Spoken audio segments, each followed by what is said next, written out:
welcome to the 10th draw of the 2019 U-18 Canadian National Championships. My name is Kevin Palmer, and I'm here with Selena Sturmay. Hi, everyone. We'd like to begin by acknowledging that we are competing this week on the traditional lands of the Treaty 6 nations, including the Blackfoot, Cree, Dene, Gros Ventre, Métis, Nakota Sioux, and Saulteaux. Indigenous people were joined by settlers and pioneers who together built this great community of Strathcona County. On the 10th draw here today, we've got on sheet A, New Brunswick versus Quebec, and that's the girls. As well on sheet B, it's the Alberta host team versus Saskatchewan, and that's a girls game. On the sheet B, we've got a boys game, Northern Ontario versus Manitoba. Sheet E is Nova Scotia versus the Northwest Territories. That's also a boys game. We've got sheet F is British Columbia versus Alberta. Girls, we've got sheet G, Yukon versus Northern Ontario girls. Sheet H is Saskatchewan versus Nova Scotia boys. Sheet I is Alberta host versus Alberta boys. And on our feature game here today, we've got Prince Edward Island and Ontario girls. And the skip for Prince Edward Island, Selena, help me out here. Is Lauren Ferguson. Lauren Ferguson. And Ontario is Emily Deschênes.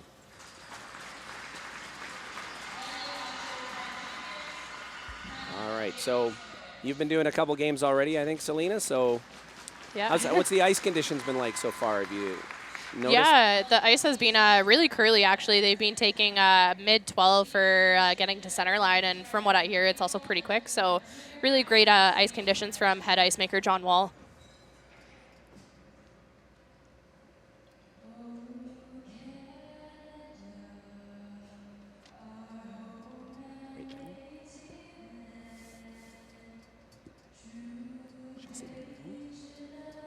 And we're going to just take a look at the first end, the draw for the last shot in the first end. So Ontario with the Yellowstone came up a bit short on their attempt. Looks like PI will have hammer in the first end.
So up first will be the Ontario team.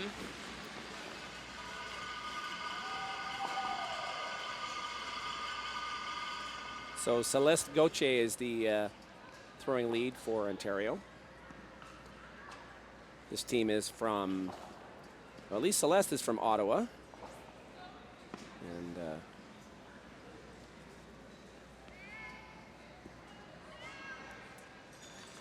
something that I found interesting is most of these U-18 teams have elected to throw their first stone short instead of in the house, which is usually in the first end we see them go in the house, play out the first end as a blank, and then go hard for their two in the second.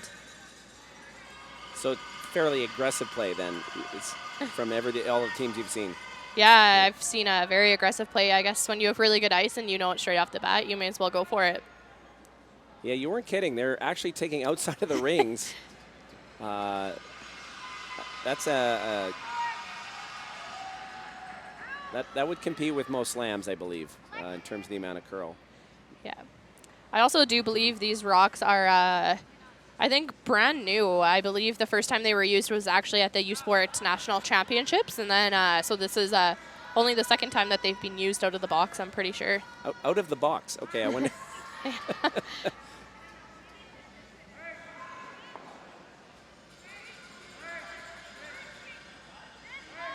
And that was, we just saw that was the lead for PI is. Yeah, that was Lexi Murray.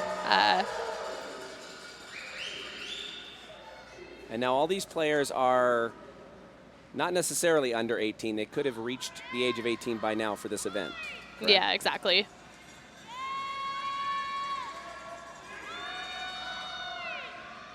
I'm going to do my best Vic Router here and ask all the really hard questions.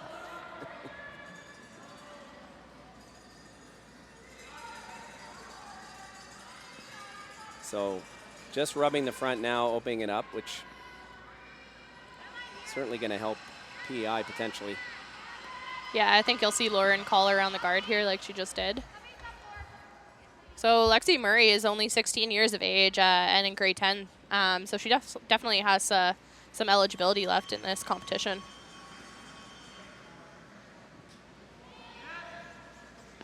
She's also only been playing for 6 years, which means she only started at the age of 10. Oh, so old, Selena. How old were you when you started? Oh, that was a long time ago. I think I was 5 years old when I started curling. Wow. I think my parents saw it more as a babysitting service, though, than anything at that age.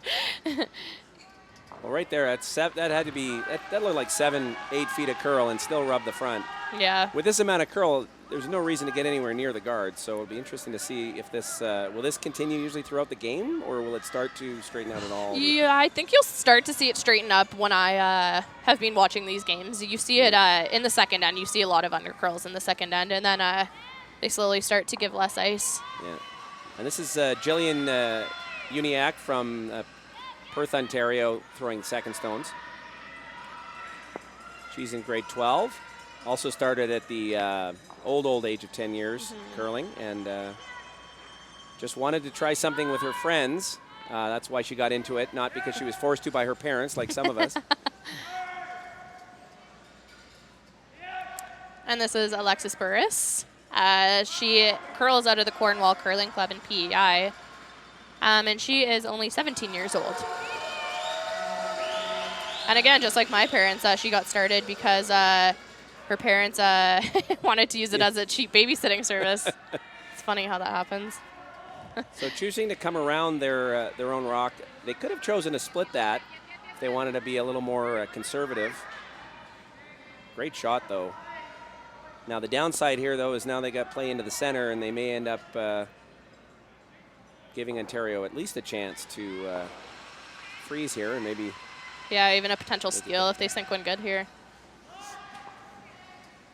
But definitely two teams going right at it, right at the start. No fear. Yeah, I've seen this time and time again. There's definitely no messing around.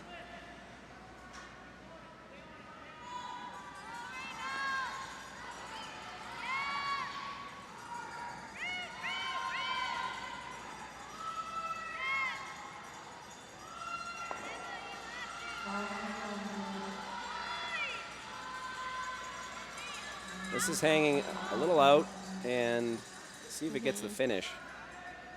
I find even the fourth or fifth rock down that pass straightens up. Just not as much for us to catch it.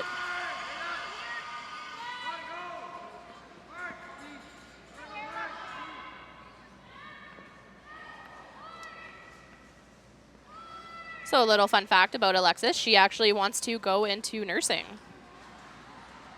That's a good field, I hear, right? Yeah, yes. You're heading into your final year? Yeah, I have one more year left at the University of Alberta, and then hopefully get on to some real-life careers and make some money.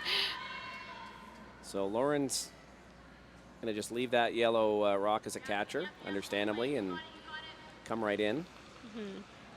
I think the only danger here is when you have last rock and you are playing everything around the center, you might leave your opponent an out. Yeah. And here it's possible. She came short. Of course, Yeah. both those tight guards are red stones. So, I mean, one area with these players, I mean, they're all obviously at a national championship, but they are younger and still developing. I wonder how effective the run back kind of strategy does work for them. I don't know if you've seen much of that in the games you've seen already.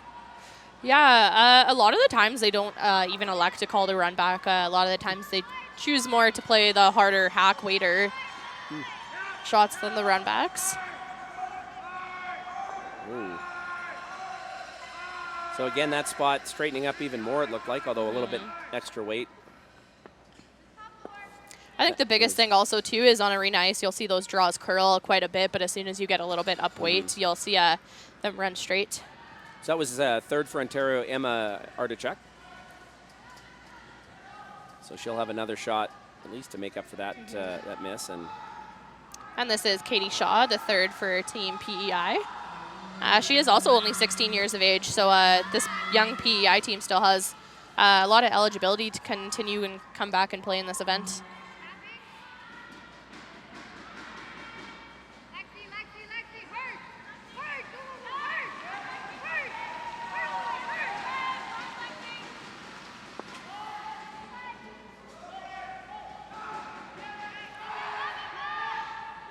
So the red PEI stone sitting 3 right now, but as I mentioned, one shot here could put a lot of pressure on PEI. I think if they can sock one in there, it'd be hard to get out. Yeah, especially with only a couple stones left this end. Of course, the difficulty on this shot is trying not to be light, but it seems like like you say with that curl, it's so weight sensitive. Yeah, for and sure. Again, here looking like it's a little bit hot.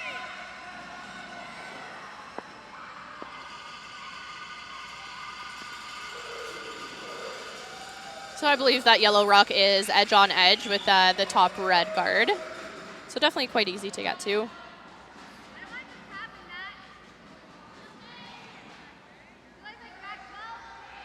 You don't even necessarily need the inside roll, just get to nose here is pretty good. Yeah, definitely if they can get a chance to block off that draw. I'm not sure how Ontario will be able to get a rock in there at that point. Certainly not a lot of room trying to come in with the intern. Yeah, no. I don't even know if that hole is quite there with the swing of the ice.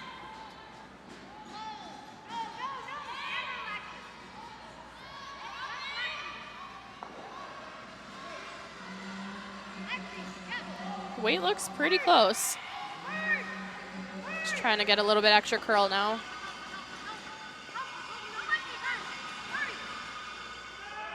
So actually just electing to play really down weight.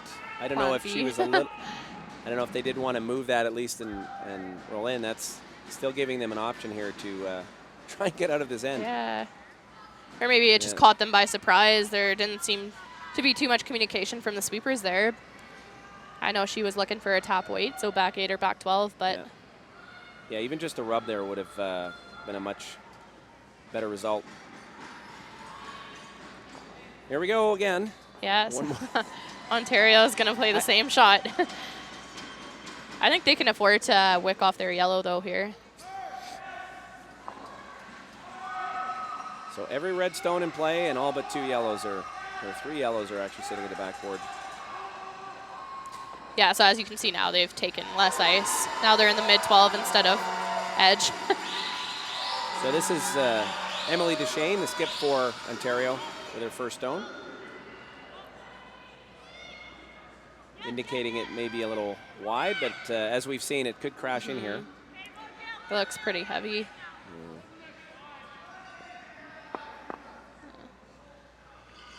So right now, red. Red is sitting 3, I think. Is it sitting 3? Yeah. Yeah.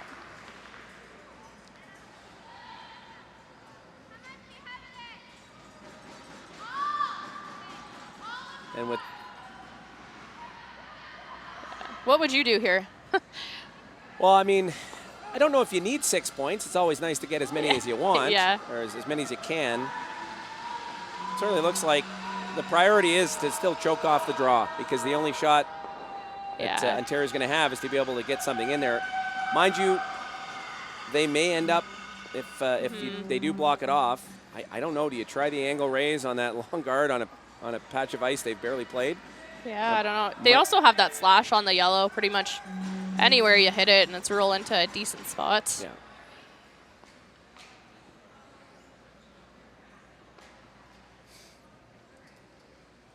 I would almost be tempted just to throw a guard here.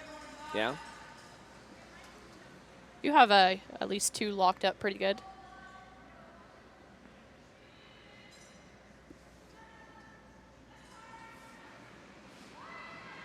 So again, playing just down weight, trying to attempting to get to the inside.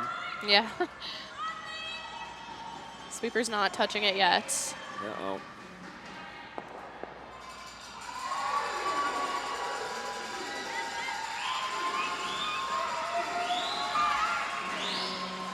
Oh, it's coming down now. Actually, it's a fantastic shot. And if they can get this right to cover the button. Yeah, really good shot. But see, that's a little more weight, I think, although it was so sensitive to try to get to the inside. Yeah. But by leaving that Yellowstone there now, she can Yeah, she jostle does them around off her own shot. And still nerve-wracking because there's a whole lot of cherries in there. Yeah.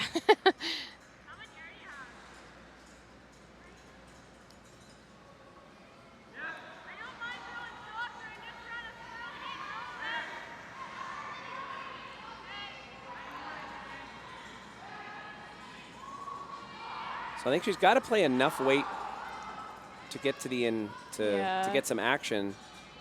Yeah, especially since you're going right into the side of that red Yeah. one. I don't think there's no room to go anywhere but there.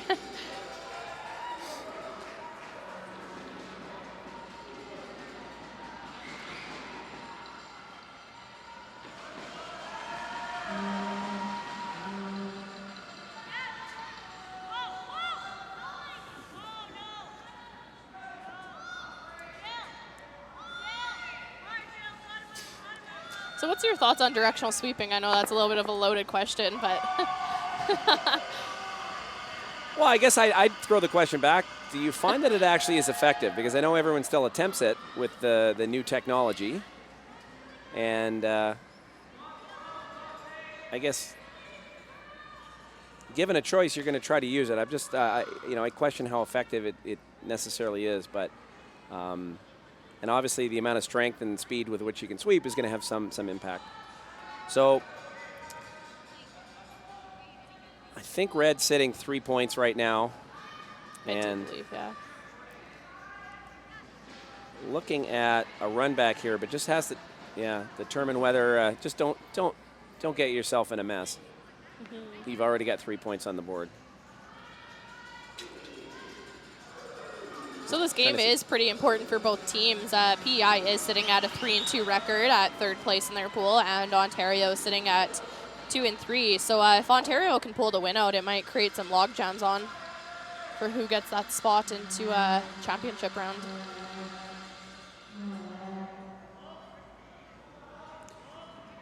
So what do you think of this call when you're sitting 3? How much trouble could they get into if... I understand her thinking, but as a skip who has missed many of the shots and made it worse, sometimes throwing a little bit down weight is a little bit smarter of a call. You don't necessarily knock one of yours out or knock theirs in. You know, for a fraction here or there, she could have kissed that Yellowstone into towards the button, but... There's been many of times where I threw a rock and wish I didn't. But disaster avoided and 3 points on the board, so PEI will be up 3-0 after 1.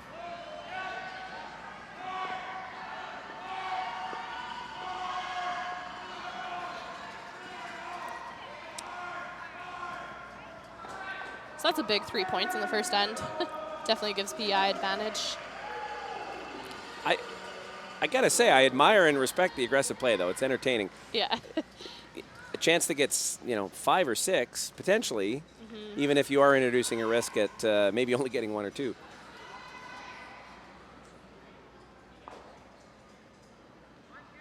So we should see PEI call into the house on this one.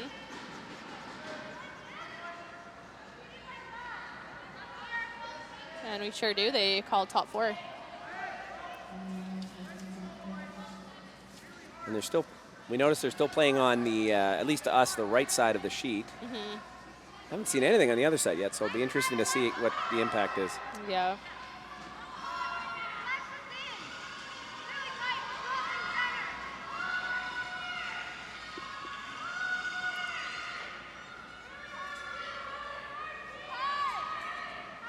Rock is curling quite a bit, but still really good weight.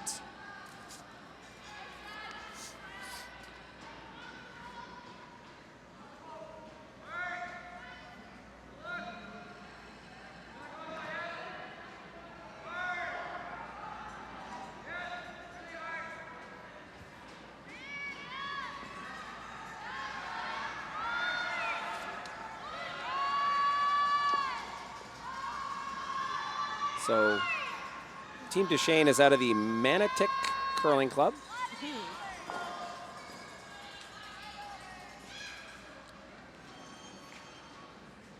And just does get the a long corner guard over.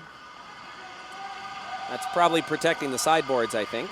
Yeah, I don't think it's going to do much good. Probably get at whatever is underneath it pretty easy with how much this ice is curling. Although I would, now was that the plan, or they might I to think throw they were two trying to go halfway or to tight. go halfway? Yeah. I think it was just light, yeah. At this point, might want to throw up two corners on the same side, but yeah. This PEI team is definitely going to be a force to be reckoned with if they stay together. They were at the 2019 U21 Provincial Championships, as well as the 2019-2018 U-18 Provincial Championships, and also were Team PEI at the Canada Winter Games just a couple of months ago, held in Red Deer, Alberta.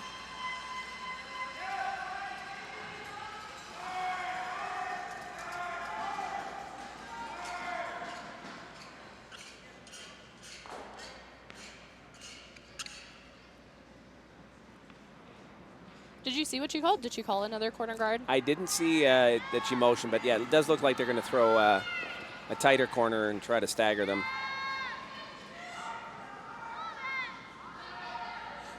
And of course, then with the 5-rock rule, Lauren Ferguson will keep piling it on and try to decide what to do with the next rock. So it's makes for a lot of rocks in play.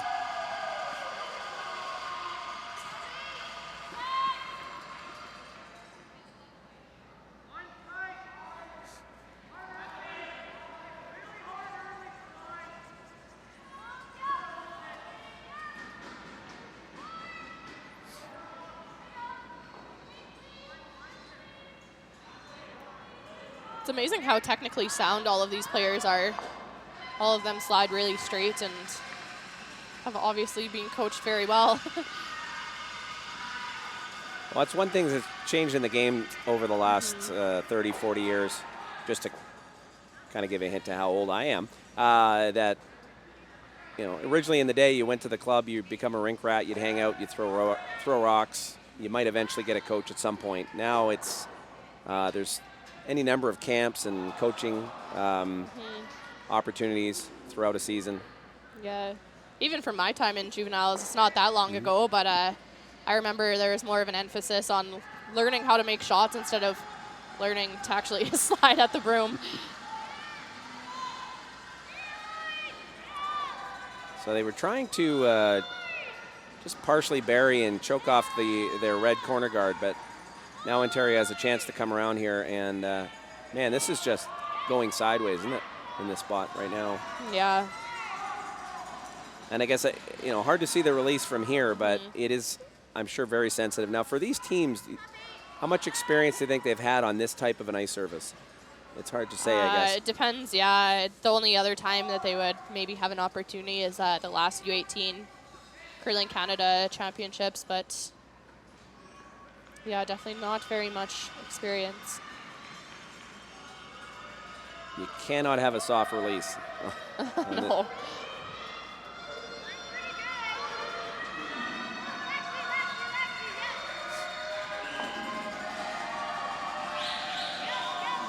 She looks pretty close.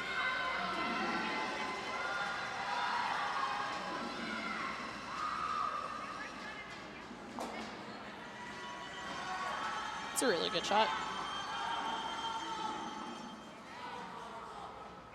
And are they let? Yeah, They're Ontario was looking for the peel, but I think they're calling timeout.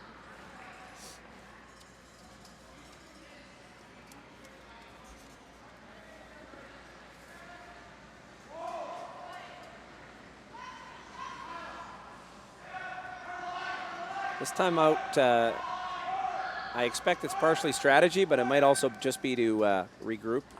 Yeah.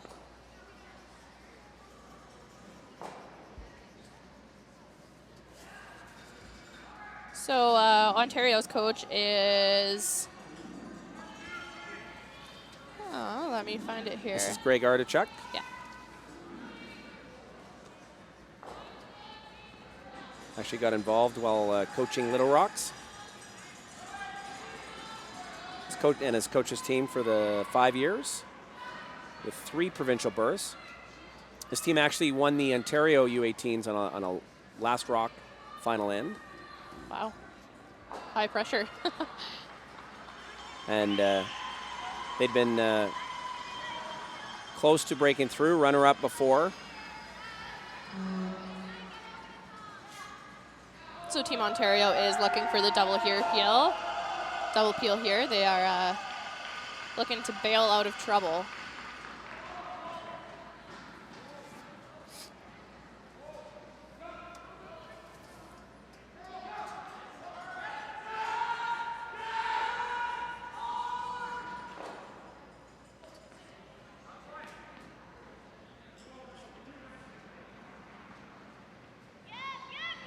Well, they could get lucky here and maybe even spin one of these in the rings. Yeah. I imagine they might even be trying to do that.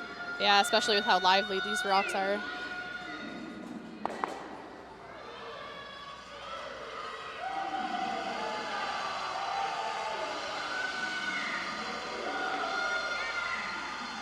That would almost need it to curl up a little bit to avoid the jam there, but all in all, pretty good shot.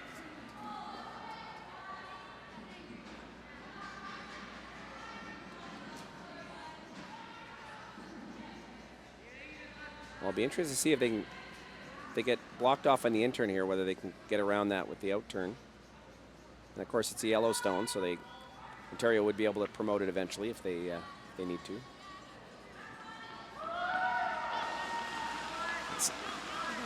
Something interesting with the third, she definitely throws a lot more rotation than the other one, so you will see her rocks hold a little bit straighter, just like on this one. And also a little bit hot, and then I think that'll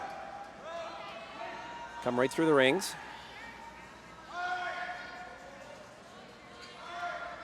So they are going to attempt a run back here.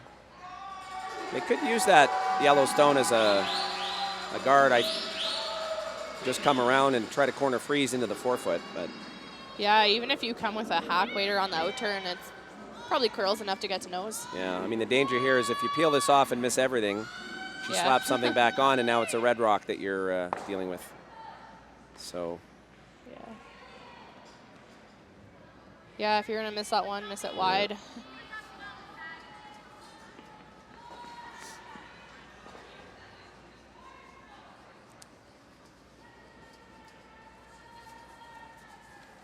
So PEI third, Katie Shaw should be able to make this one as she just threw it. It's always nice to throw the same shot twice.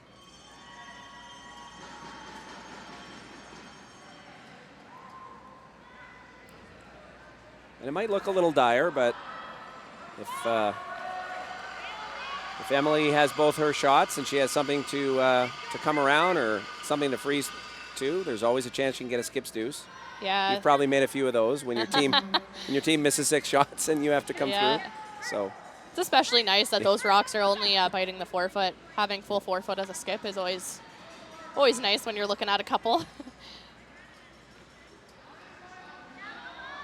She's going to attempt the run back again on a Yellowstone.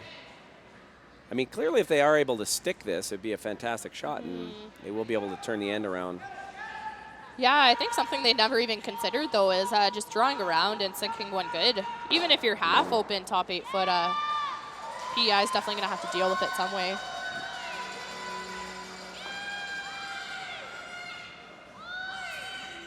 And this looks like it's coming up a little too much. Did jostle the rocks around a little bit at the back, but now with the yellow stayed as a guard, staggered with a redstone. This is going to be a bit of trouble. It'll be difficult to run that back into anything now. So if PI can guard this up. Now, interesting, she wants to come into the rings again. What do you think about that, Selena?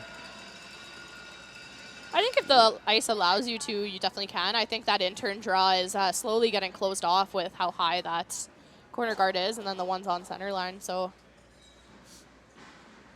I don't know. I do think if Emily can make the in-turn draw, though, she could come out of this end if they absolutely, yeah. By playing here wide out on the out turn. Yeah. She's blocking a shot that her opponent might not even be thinking. Yeah. I guess she's going hard for the steal. You just think a good one, you might steal a couple, but being 3 up, I think you just take away the easy shot that Emily has.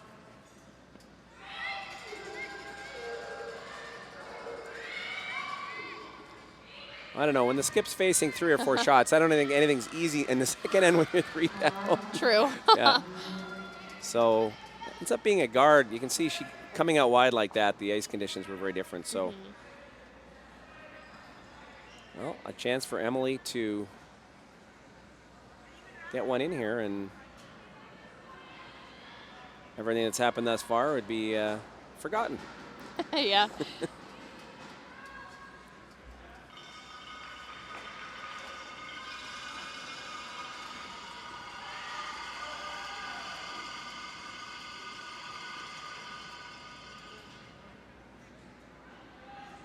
It's nice because it gives her a practice draw to the 4-foot. Playing this on her first if she does have to play it on her second.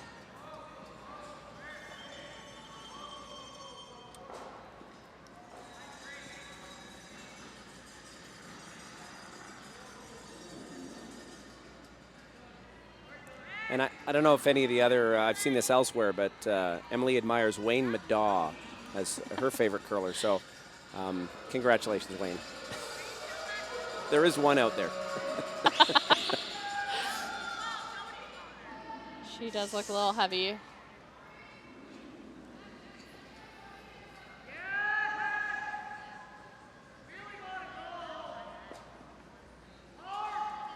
If Lauren can place this in a good spot, Emily's going to be hard to score one. The only thing is I don't know how you get it just off the center line on the right-hand side there with that high corner guard in play.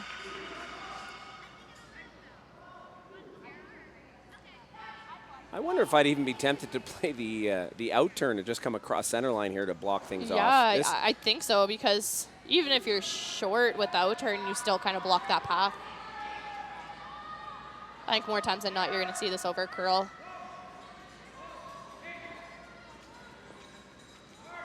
Although, I guess, Selena, this is a point in the game still where you're judging where you've thrown, the specific, what you expect the rock to do based on the ice conditions as it's adjusting, right? So you're going to go with what you're confident with.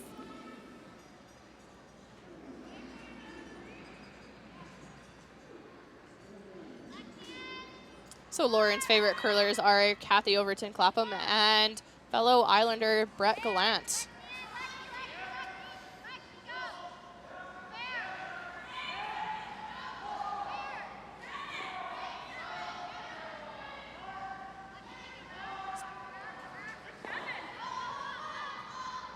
Actually not a bad result. It's pretty good. Well, it is a good shot, but again, I think if that's up in front of the rings, I just wonder how Emily actually gets in there to the 4-foot. Now she does have an outside chance of even actually scoring one. But they're certainly putting pressure on their opponent at this point. So even if Ontario is able to score a single point here, I think if you're PI, you've accomplished what you wanted to do at the beginning of the end.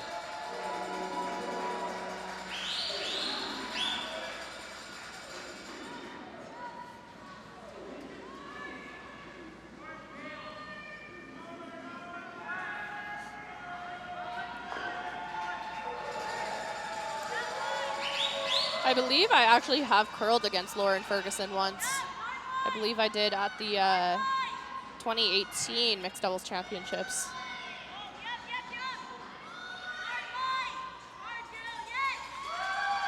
got a pretty good stone here. Yeah. And Weight's really great. Get a little click and roll. Just a little rub, but that's still going to work out okay. Yeah, And a single shot. for Ontario.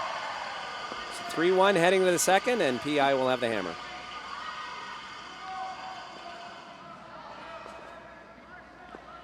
And a big sigh of relief from the province of Ontario.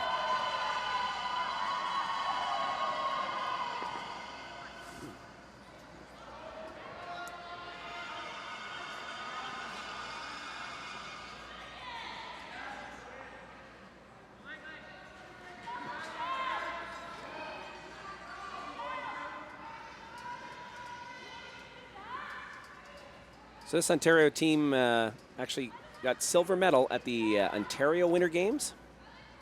That's what I'm reading here.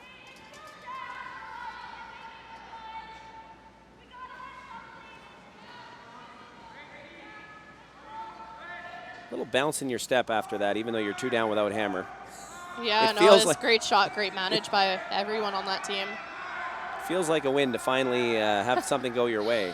Yeah, for sure. After what seems like an onslaught so far from the PI team.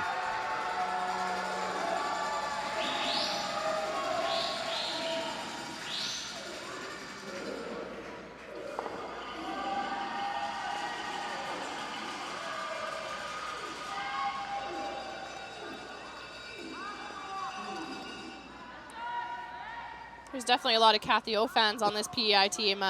Lexi Murray's favorite curler is Kathy O as well.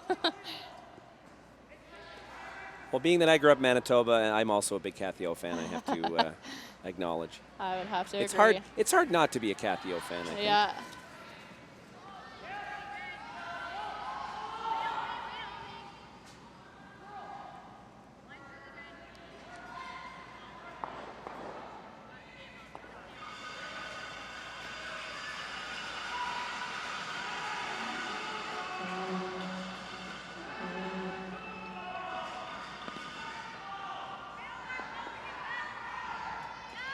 So, top of the tee, which is critical on that shot.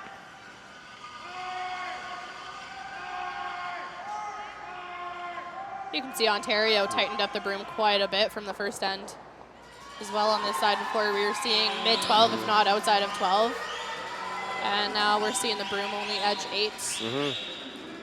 Although, was that Celeste just asking for more ice? I think she did, yeah. I guess worst case, you're a little bit heavy and you tap that rock. It's not the end of the world. But do you let your lead ask for more ice? I mean, you're the skip. You're supposed to be in charge.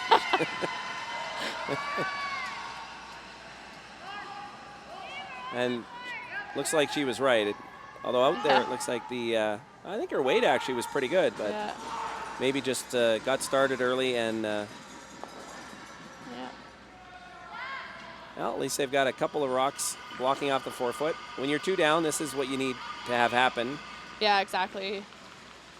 It's a good plan B shot. Having another guard up there is never a bad thing.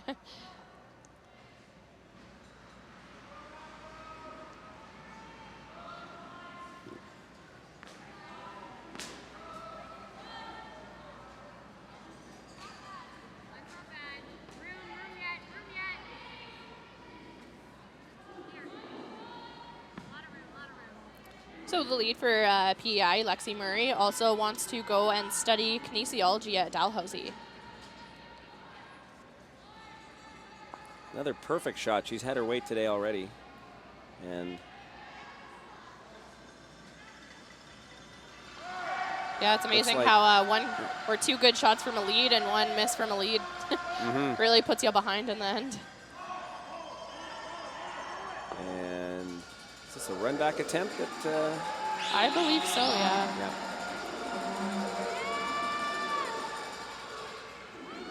Sweepers are on it right out of her hand. Or they're just... Or straight peeling, maybe. Straight.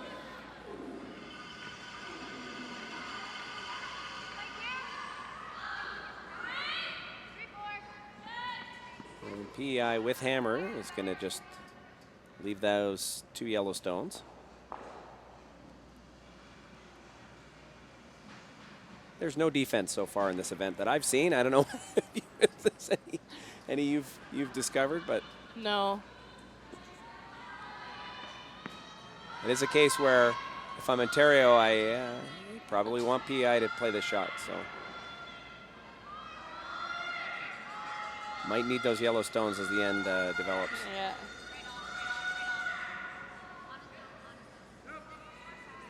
I guess offense can sometimes be the best defense.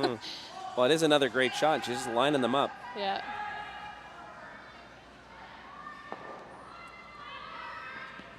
Although they, You definitely got to start moving some of the reds in the house. I don't know. Choose the easier of the two shots as well. yeah, I mean, I don't mind just playing an out turn with a bit of weight if you can sneak by that guard, move things around. Well, yeah, you don't even necessarily have to remove any red stones from the rings as long as you move them behind T-line. It's set up that you are probably going to be going behind T-line. And they were attempting the run back on the tight guard, actually rubbed the front. So now we might be some, no, she's not going to peel the yellow guard. She's going to throw up a tight center.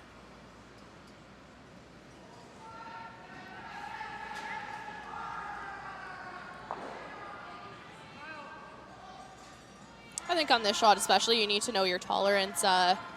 Being heavy here is much better than being light.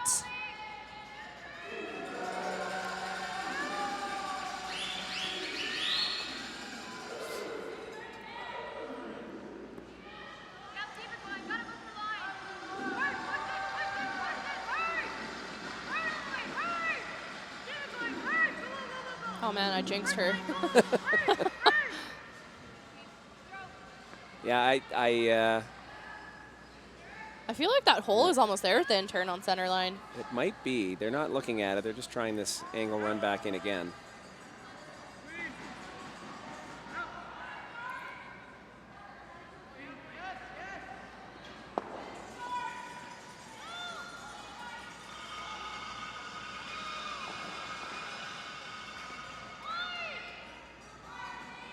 And looks like it's just not going to come up enough. So, more red. All the yellows are kicked to the corner. I'd be tempted to almost just throw one to the wing where Lauren is standing right now. As long as it's T-line or better, you know, Ontario's not going to go chase that. Something a little bit heavy or a little bit light might open up window for opportunity for Ontario here. But when you feel like it's all going right, I guess you yeah. just Flow with the confidence. You go at it. Certainly, if this hangs a little wide and she leaves something on T-line. Something also interesting is they haven't really played that path at all this game. So it's kind of a... Actually, it comes up quite a bit. Yeah. Should be able to get at least two going here.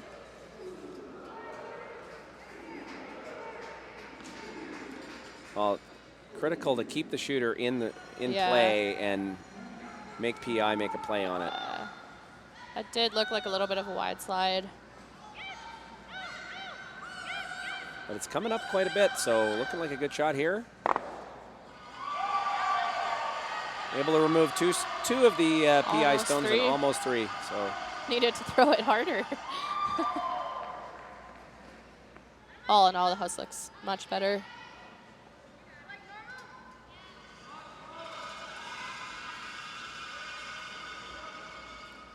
the only downside is spinning away and not keeping the Yellowstone in towards the center, but I think... Yeah, all of a sudden you have three rocks nowhere near each other.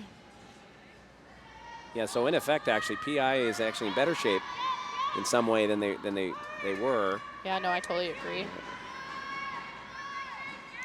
I think if need be, that in-turn draw to the back forefoot is pretty makeable with the way it curls, if need be. Well, what's Emily looking at here first? Is she... She is calling the double. Looks very flat. I mean, maybe she's just thinking to get a hit and roll in behind, and...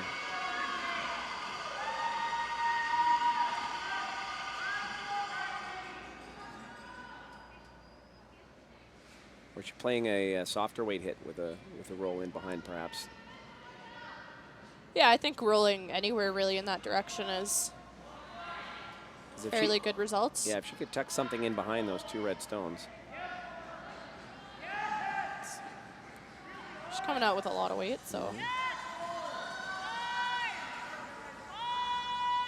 I don't know. She is trying to see if she can get a piece of both of them. Mostly on the nose.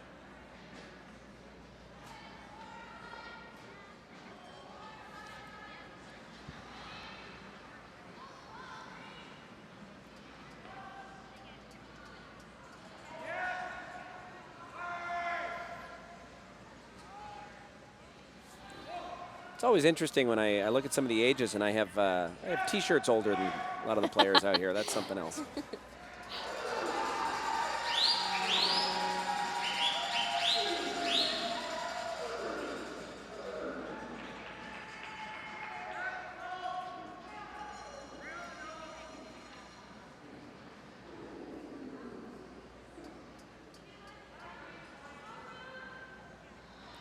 So skip Lauren Ferguson is only 16 years old and has already been to 5 national events.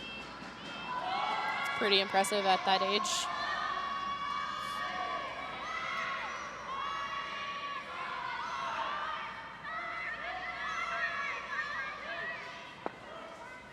That came up on her quite a bit, and now leaving an interesting decision. Yeah, definitely big break. I think at this point in the game, even though it's still only the 3rd end. Yeah. Giving up 2 here puts you at a pretty big disadvantage. If you know the line, I think you call the come around, but.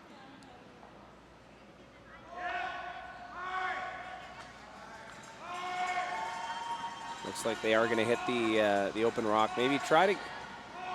I think they were looking at the angles to see if they could roll in behind and get shot. I'm not sure that's possible, but hard to tell from our vantage point. Yeah.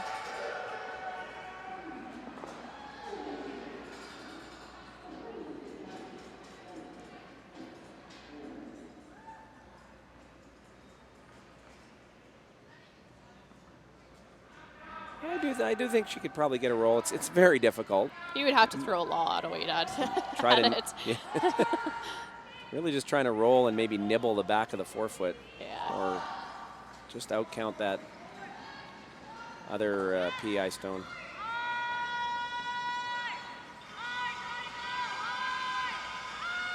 Well, this is coming up quite a bit. A lot. They will remove it, but it'll be a draw for 2 for PI.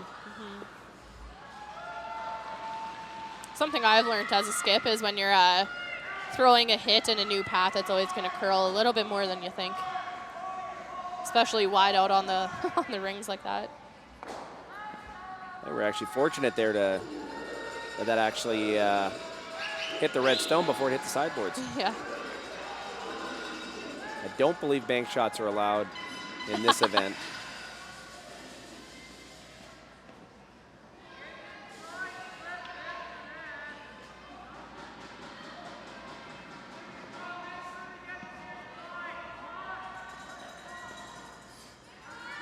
Sweepers are calling. It's up out of her hands. That's the deep breath. Hoping it grinds. And no, it doesn't look like it's. I don't think so, yeah. A little too hot. Just about 3 feet too heavy. Can't blame the sweepers on that one. Nope. Ontario definitely does get a little bit lucky there with the force. Yeah, actually, both in the end before where they had a shot that they could get out of the end, managed to take one, and I think as much as they might be disappointed right now, they should also be breathing a big sigh of relief. So down 3 after 3. Yeah, I think the biggest thing to keep in mind for Team Ontario is that they don't need to go hard for many points. Scoring 2 and forcing to 1 and scoring 2 and 6 ties up the game. They just need to get a deuce. They just need to get something. They need to have an end where they make a couple shots in a row, put some yellow rocks in play, put their but their opponent chasing them a little bit. Yeah. It's definitely something that can happen in big events like this. You get a little bit close-minded that you're down points, and you think all of a sudden that you need to generate a lot of points, but in reality, a 2 is really good here.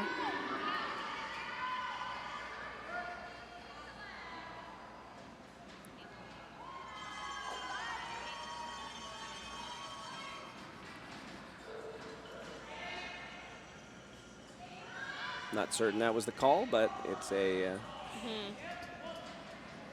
So this is actually a really smart call from Ontario skip to throw the corner on that side. By doing that, she leaves a draw with the intern open. It doesn't cut off her forefoot that way.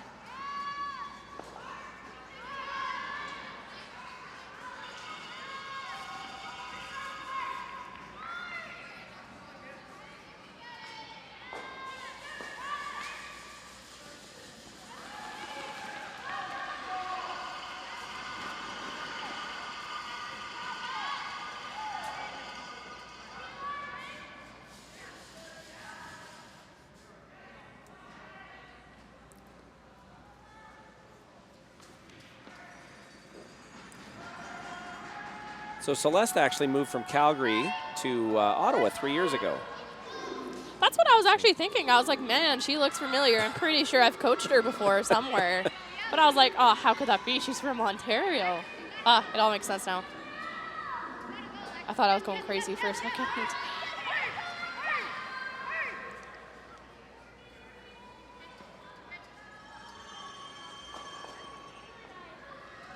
Well, I don't know what the stats are, but I'm pretty sure she's about 100% the lead for PI. Yeah, she's been curling really good. Lexi, yeah. Can't really think of anything that she's missed. Well, and never really hasn't been deep, right? Just perfect weight, just top forefoot. Great weight control. And that's partly why I think Ontario's been sort of behind the 8 ball each end, and they just feel like they're playing catch up. Yeah. Leads are important. Which is why it's really nice they do the split screen now on a lot of the televised games. When you can actually see Leeds rocks. Yeah, I think it was Don Rudd for the Vic Peters team used to say he was the Labatt Light commercial. Because you never got to see him throw. That is a pretty good pair by the Ontario lead. Leeds are on fire this game.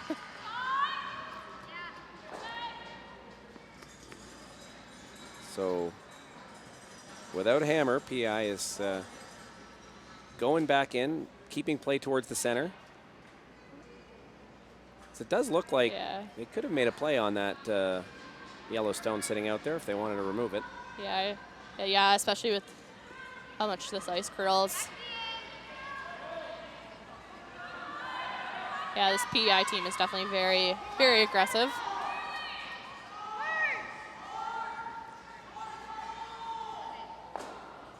Looks like it's just going to end up being a guard.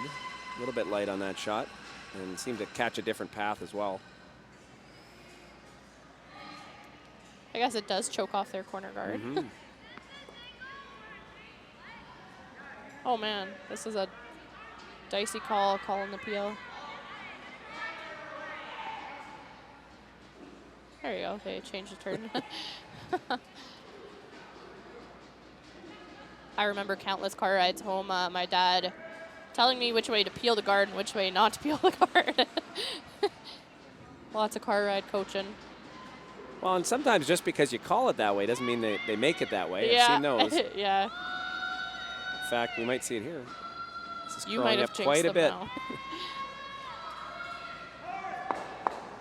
It's no, it's really actually good a really good shot. Yeah.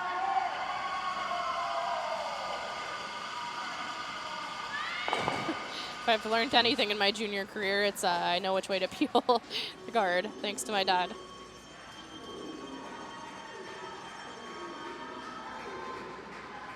So this is the best setup we've seen for Ontario so far this game, where they've got second shot sitting behind, just perfectly lined up behind those two corners. So PI is going to play a center guard on their own. I would just be tempted to maybe get rid of yellow rocks in the house. It's just my own opinion when you're 3 up, but maybe that's... Yeah, especially playing the scoreboard in an 8-end game. You're basically playing a 4-end game with a 3-point advantage. So now an opportunity here for Ontario to sit 2. A nice hit and roll away, or even if you hit and roll underneath the center guard is pretty good. Yeah, she didn't seem to indicate they want to roll over towards the corner. I'm kind of with you. They didn't seem to take a look at the other option. The one danger is you try to roll over that way and you actually leave them a double. So I did see out of her hand. I think she just turned it in a little bit and they were sweeping right out of her hand. You can see here, I mean, that's a fantastic shot, and actually they almost could have got an inside roll. Oh yeah, I think it was very makeable to make that inside roll. Yeah. It's the only place you couldn't leave it nose, because I think it's a fairly easy double back. Well, they're all easy up here. True, yeah. Selena. They're all easy behind the glass. That's what my mom says. She said she's never missed a shot behind the glass before.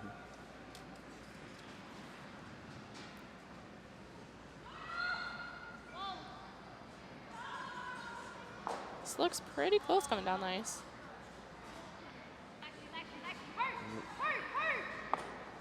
Ah, beautiful shot. Double made. Still lots of rocks in play now for Ontario. Starting on thirds, first stone.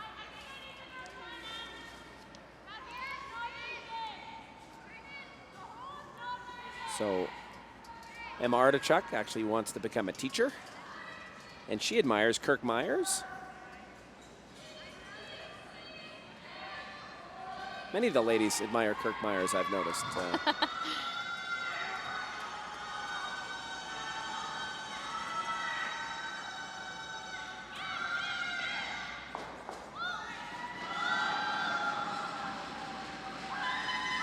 Something I've noticed a lot as well is these teams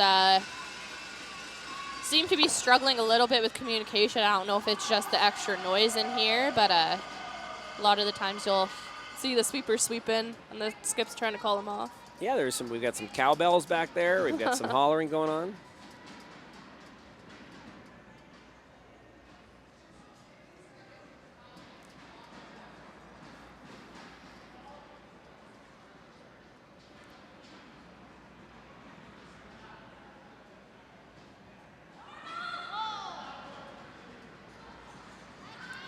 So yeah, again, here you see the little bit extra rotation with Katie Shaw. We've seen her rocks under curl quite a few times. Just actually, just hairs by that corner guard. That could have been really dangerous if she'd have caught that. But by rolling out, again, still opportunity for Ontario here now. What do you like here? Emily's actually... I think you have to come around the center. I don't know how you get around that corner with how much it curls.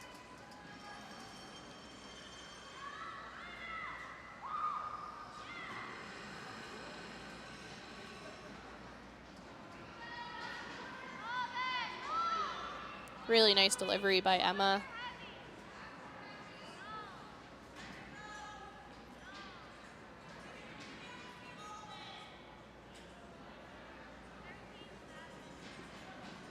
Let's see if this will hang around at the back of the rings or not.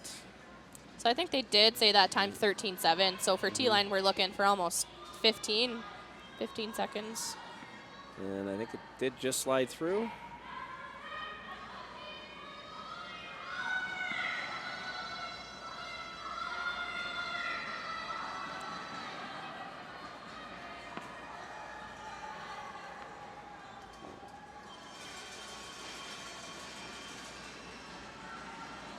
So we're on to skip stones now.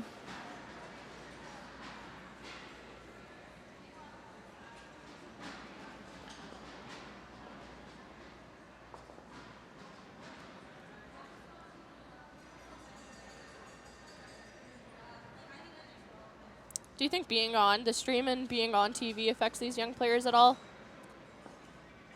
I don't know. I guess we'd have to ask them, but it's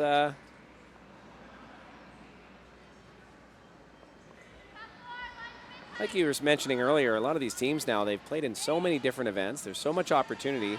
I think back to my days when it was pretty much you had a chance at playing in the Canadian juniors, and you might have a high school competition at a provincial level, and that's about the extent of it. And now you've got, now there's a wardrobe available if you happen to have success.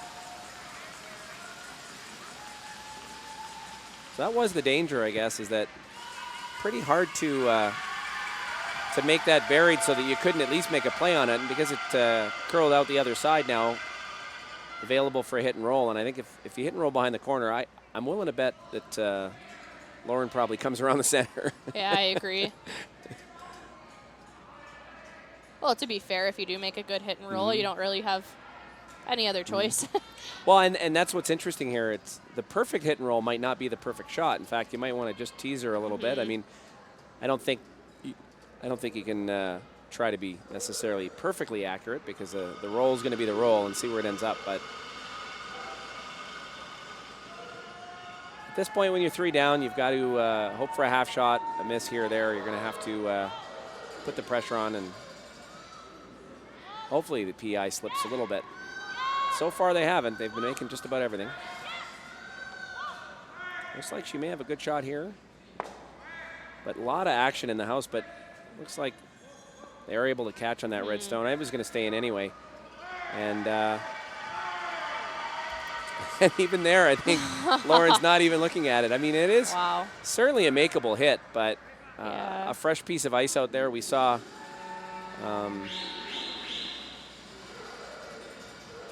I think we saw an earlier shot out there where it was it came up quite a bit. So I think something to be mindful as well is the striking bend on these rocks. They're a lot finer, and you will see more action off of them than what you will in your typical curling club. Yeah, I would imagine that she could actually hit the outside of that yellow stone and it would jam it, and it would still spin right out of the ring. That jam is pretty hard to actually jam. Yeah. No fear, though. That's would be my thought so far with this PEI rink. Yeah.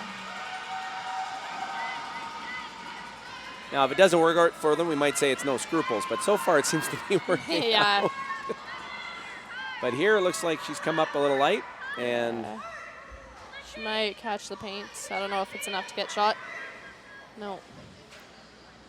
Something I always loved playing at these events is with these rocks and how much this ice curls, you can make shots that you can't necessarily make on club ice.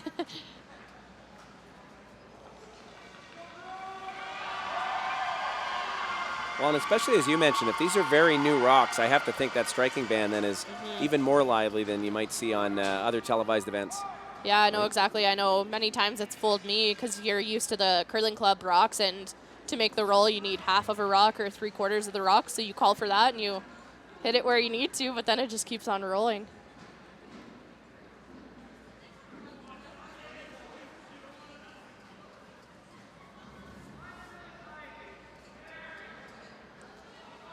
So she is going out a little bit wider with the broom. Yeah, may or may not be heavier out here. And you can't, so you can't say this is an automatic easy draw for 2 because of the path and that red stone the PI left out there. They're going to be aware of that. I think the sweepers are saying it's pretty close to through. Looks pretty good to me, though.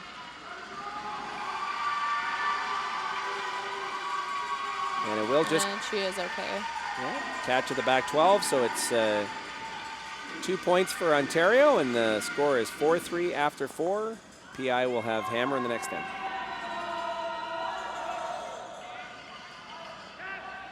And we head to the break. Yep. So this is just a little montage of how the game has shaped up so far. The first end, the big 3 score from PEI. Then wonderful draw from Emily to score her 1 in the second end. Followed up by a interesting third end.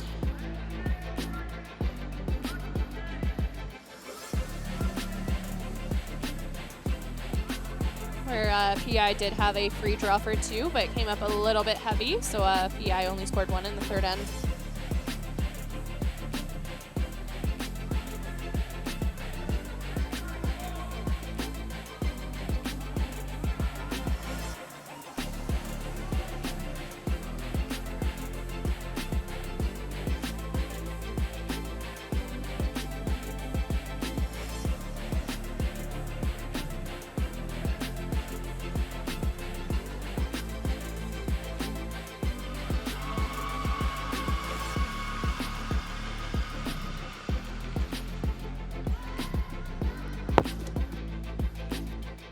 Yeah.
And we are back at Draw 10 of the U-18 Canadian Championships. I'm Kevin Palmer with Salinas Dermay.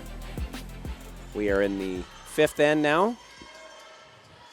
Ontario is one down without last rock, and pretty happy to be in that position right now.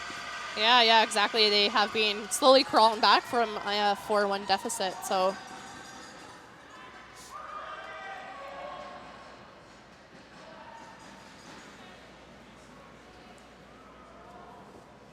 So Ontario did put up a nice center line guard. And PEI is trying to respond by coming around it, top 8.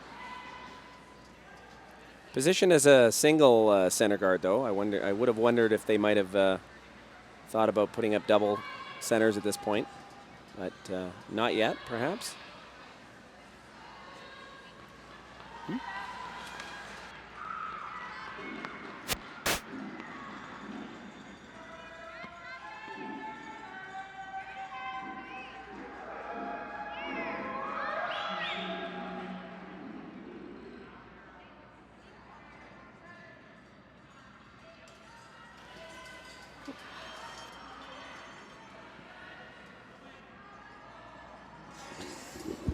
So beautiful come around by PEI lead. She's been making no mistakes this game.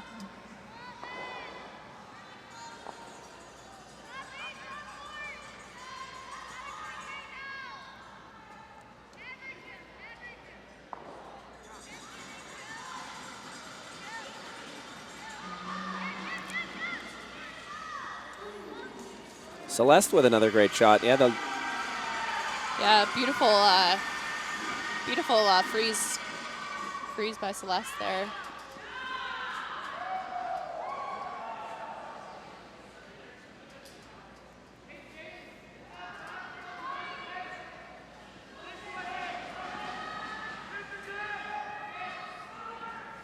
I'm trying to think if PI has actually played any shots to the wings at any point in this game. Everything seems to be, even with Hammer so. down towards the center. I think the closest they got was in the second end when they were kind of drawn to the side forefoot.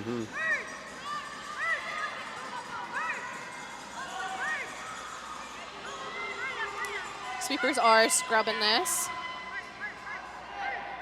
It's a really good sweep from the sweepers.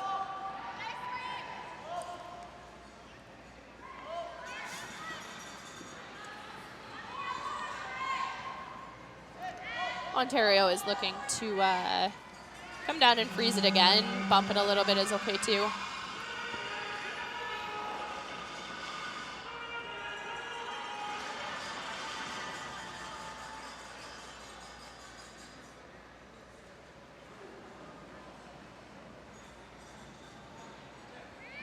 So Jillian, one of her other fun facts that she loves Grey's Anatomy. How do you feel about Grey's Anatomy, Selena? Are you a fan? Oh man, I love it. I think I've watched the whole entire series like twice. I think the first time I watched it, it was 2 years ago, and I watched about 7 seasons in a week. That one's a little heavy slipping to the back of the rings, but still full 12-foot. Yeah, I think that's also a key difference between Ontario and PEI. Ontario has been seeming to slip heavy with a lot of their draws, whereas PEI has been pretty much bang on with them.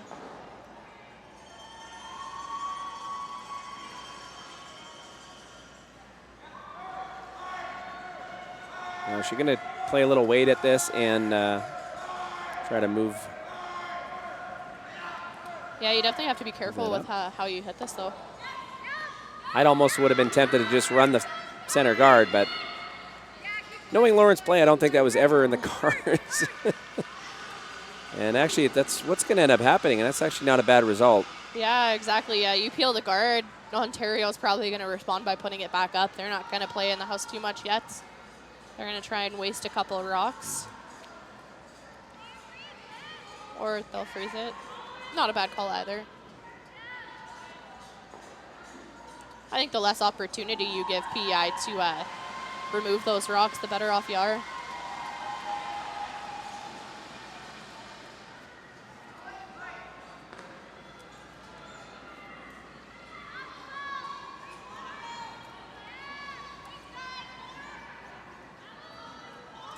Line looks pretty good.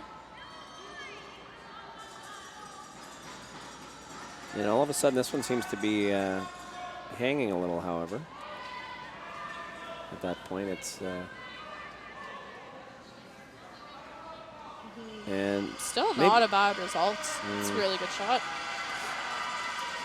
One, though, where maybe not a lot of communication on where it was going to be, and there could have been some other plan Bs they might have attempted. Yeah. Now, if if they're able to just get right in the crotch there, they can spill both those yellows potentially. And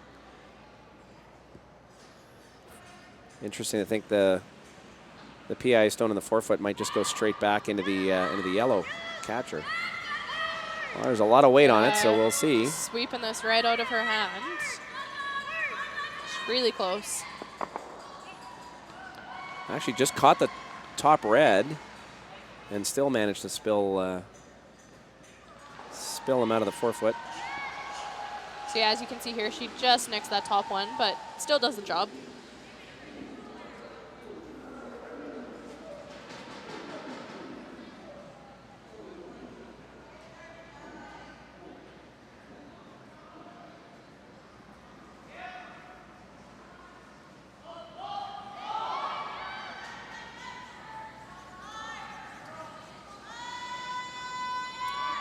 So looking for a hit and roll on this PI stone at the back, just biting the back four, I guess. And spins away.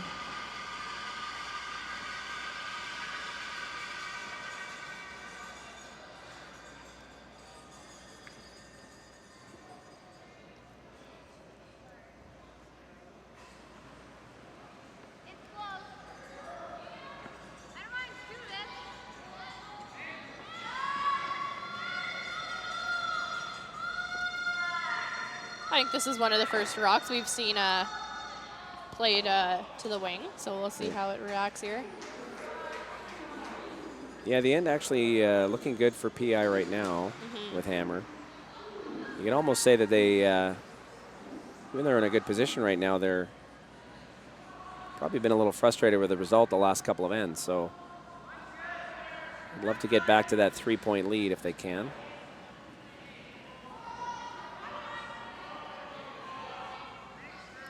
Sweepers are not touching it yet.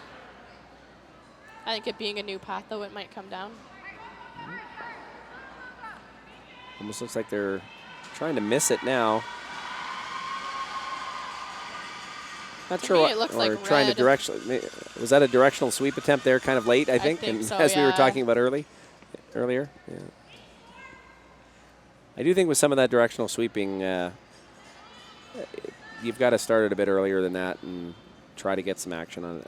You never answered. You asked me the question. I didn't ask you the question back. Have you seen it be effective for your team, or actually seen where it's worked for opponents? And I think that there is something to it, more so on arena ice than anything, though. From what we've seen, club ice, you really don't see that much of a difference, and especially on anything more than back line, your sweepers really don't have any effect into it. I think something you will see more times than not on hits, you'll see that one sweeper, just because I think two sweepers, that outside sweeper really isn't doing much, so you may as well have a head up for a line call. Well, I've talked to a few of the old folks, which I do for my podcast, The Curling Legends, and it's funny how back in the day they've realized, we had two sweepers on the same side. I don't know if you've seen some of the old videos at times. Yeah. And everyone always thought, gee, I didn't think I threw that in. It curled quite a bit, but curlers sometimes didn't always pick up on the most obvious back then. Maybe that was our generation. Yeah, no, exactly. Even looking back on some old footage where we always were told conventionally that the inside sweeper is the way that the rock is curling too, but sometimes that's not necessarily the case. And looking back on some older footage, you see that. So quite a good shot there by PI, and at least they'll make a play on it. If that would have come up just maybe a half rock more, I think it would have been really difficult. So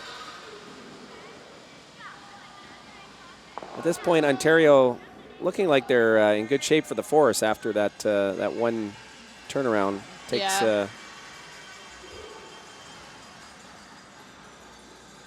just takes one shot for what looks like a potential deuce to turn into something else. So yeah, this definitely isn't a gimme though. You gotta get close to nose here. Yeah, and it is possible if it's if it does jam a little bit, maybe I'm not sure, would it spin onto that back yellow potentially? It's pretty close, yeah. I think it is overlapped a little bit, so you hit half a rock or less, I'm pretty sure it's pretty close.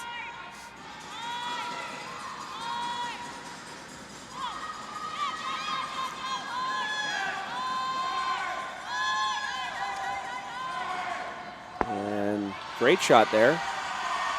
Actually even got a little to the inside. Yeah, I know, that's a really good shot. Lauren, the PEI skip, really doesn't have anything much to hit.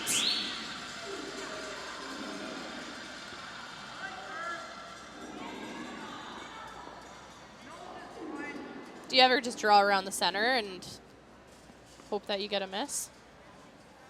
Yeah, there's no... Is she going to attempt the corner I freeze? think so. That's a really tough line and weight has to be absolutely perfect.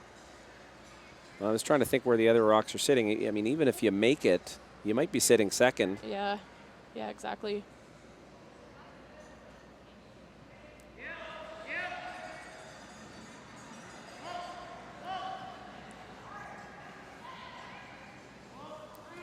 So maybe the first adversity she's faced so far this game.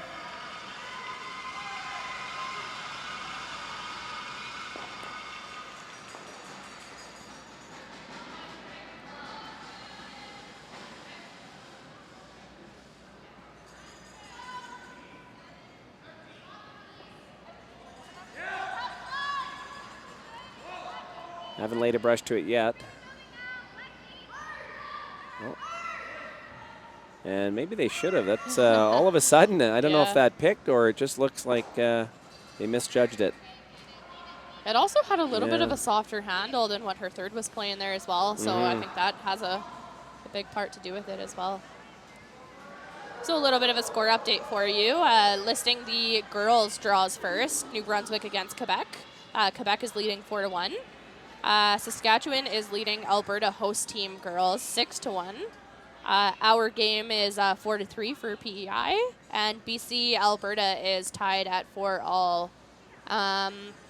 Yukon and Yukon and Northern Ontario. Northern Ontario is leading 15-1 with a big score of 7 in the first end. Ooh. And now for your U-18 boys updates. Northern Ontario and Manitoba. Manitoba is up 3-2. Nova Scotia host and Northwest Territories. Nova Scotia host is leading 11-3. Nova Scotia versus Saskatchewan. Nova Scotia is up 3-2. And Alberta versus Alberta host. So fight of Alberta over here. Alberta is winning 5-1.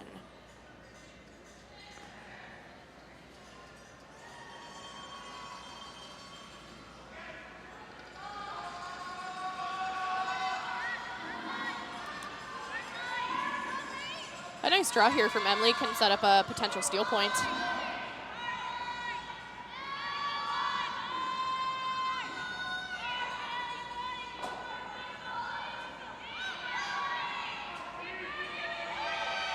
Looks like they're probably just going to get a little rub on the front there.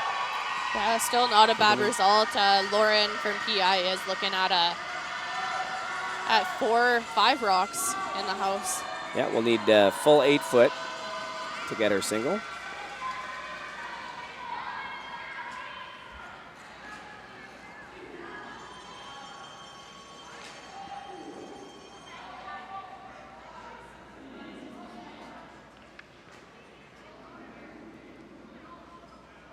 I think something to keep in mind here is to make sure you take enough ice. You have a lot of room to get by that guard, so.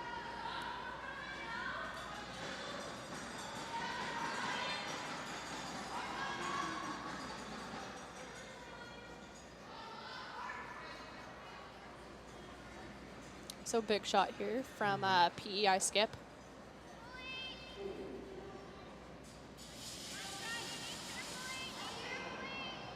Sweepers are cleaning it. Definitely. It's not a shot where you want to pick here. It's always a nice feeling as a skip when your sweepers just clean it. Yeah, it's looking pretty good. I think she's got 4 foot and she's got her single. So beautiful shot. A pressure draw and it's 5-3. PI heading to 6.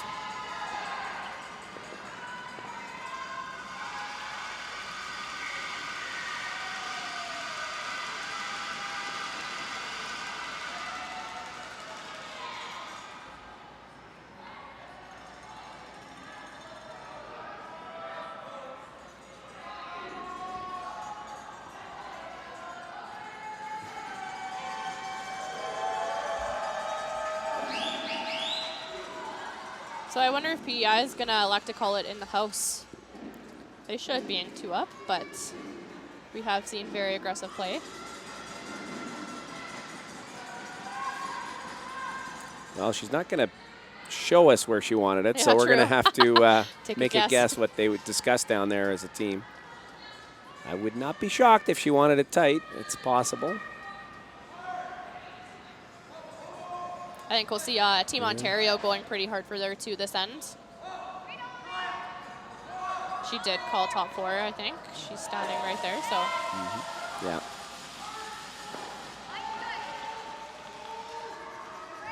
And as she has all game, looks like she's going to be top 4 foot. Yeah, Lexi Murray has been having an unreal game.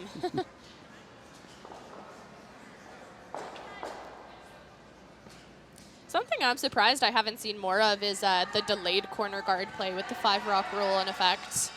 So with that being said, if they were to play that, you would see Team Ontario electing to play the hit and roll on the red stone out to the wings, and by doing so, Team PI is forced to hit it back, and by doing that, they don't really land up in a great spot with their rock, so then you basically have a free crack at a corner guard with no risk in it.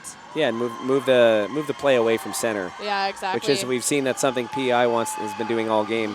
I think that's something that would really do good for Team Ontario.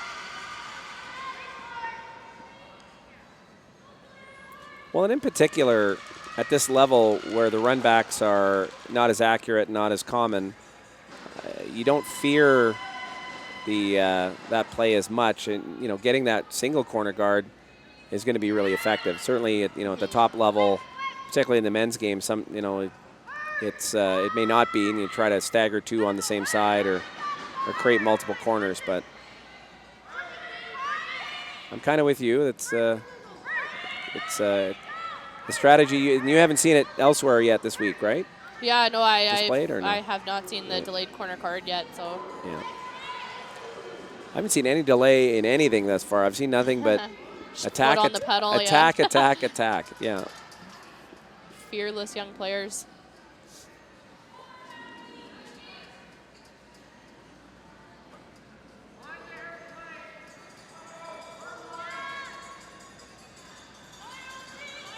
So electing to come around the corner guard after PI put up the tight center. Looks like another good shot. Again, it's a battle of the leads here. And perfect.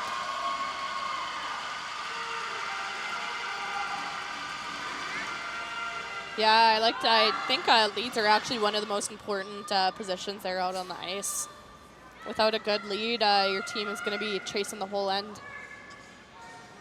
Especially in 5-rock rule now. So do you agree with this call, Selena? Just trying to come around and... I don't hate it just for the fact of how deep that red one is. Mm-hmm. I think you just got to make sure you're somewhere in the paint with this at the end of the day. I mean, she could have elected to try and come around the corner as well, and with that rock coming maybe a little bit deep.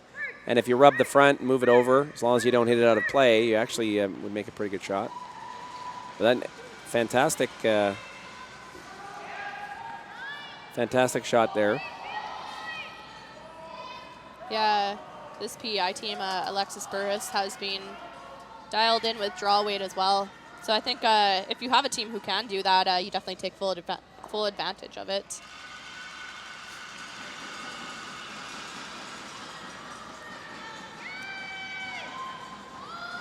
That's the biggest difference I see in 5-rock to 4-rock rule is traditionally in 4-rock rule, you would go see the second's first rock go and peel that guard, but now you can't, so you really have nowhere good to place that rock. So sometimes plugging up the middle and a rock in the house and second shot rock is your best defense.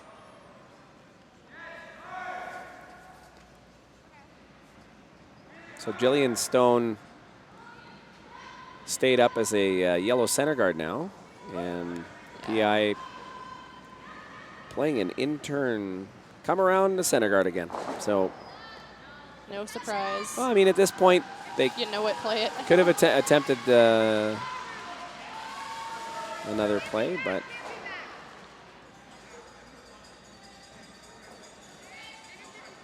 always the danger is if they do come a bit deep, it's going to create some opportunity. But yeah, it almost seems now like it's slowing down a bit in the house, more so than it was earlier. Yeah, I could definitely see that with how many rocks we've seen in that path in the 4-foot areas.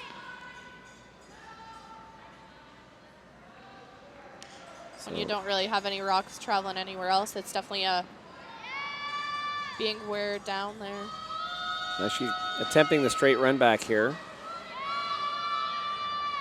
Pretty close to making some noise. Beautiful shot. Shooter actually stays around as another corner guard, and Lauren's got to think a little bit here about what she wants to do next. Yeah. I still don't hate the straight peel. You might even be able to peel that out and even just roll into the top of the rings or towards the center if you wanted to stay aggressive. Yeah. Something I find really impressive is how well all these teams do on thinking time, considering they probably don't get too much exposure to being on the clocks, except for at this event, because I can't imagine it's just... You ever had any close calls where you Kevin Cooey'd it and threw with 10 seconds or less on the clock? I think the closest I've actually been to is when I didn't even realize it was an extra end at my first nationals, and I've never been short on time or even close. I'm a fairly quick player, and after I delivered my last rock, I saw that I had 4 seconds on the clock to spare. And no one on your team thought to mention it, or they saw you were in the zone, they didn't want to distract you. Yeah. It's a good thing I probably didn't look at it, because I probably would have missed a shot. That's when your front end may have that body language. They might, spin their fingers over each other to give you just a little wink, maybe. But so that rock ended up coming around and deep behind the other corner. So they're going to try and hit and roll here, maybe even. I think this is almost the perfect opportunity just to draw down to that one behind the guard. Mm-hmm. Or you make the hit and roll. That's good too. But it is, of course, behind the tee. Now, PI continuing with a draw. Yeah. They could attempt to hit that.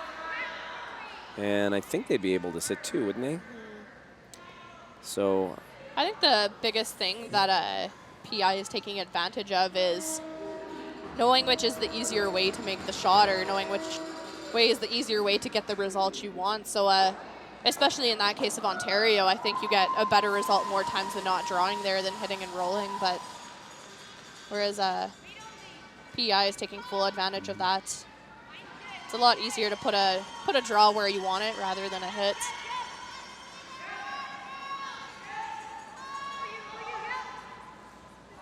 Well, I guess when you don't miss the draws, it's not a bad call. Well, especially since you have backing, though. Well, I just think the danger I'm thinking is that, if you rub the front or you start making an error here, you're leaving yellows in play and you're 2 points up. And what you don't want to do right now is let Ontario sneak in with a 3-point score. Yeah, absolutely. But that was another great shot.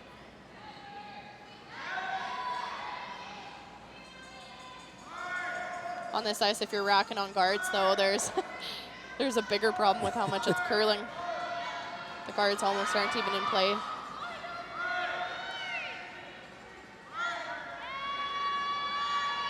Well, did you jinx her on this one? I think I need to stop talking about that. No, they are going to sneak this by, and they still want to keep it on the, not get to the inside. I think they still are shots. They still shot. Yeah.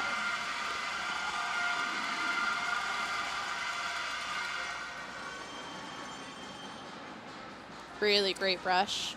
Now, what's interesting here, too, is those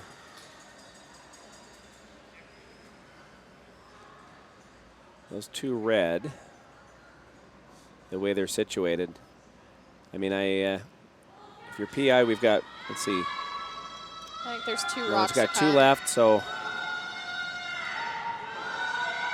I think you are at a position where you want to get her into a force situation. I mean, even if you do give up 2, it's not the worst thing in the world. Yeah. At this point, I think Ontario, you just wouldn't want a big shot for something else at this stage. So a little bit of update. Saskatchewan has defeated the host Alberta team. I think the host Alberta skip had an unfortunate run back where she actually happened to tick Saskatchewan's second shot rock into the button to get them for a steal of 1, I think. That ends the game for I them. can barely follow what's going on our sheet, Selena. How are you watching all these other ones at the same I have time? eyes everywhere. What another fantastic shot.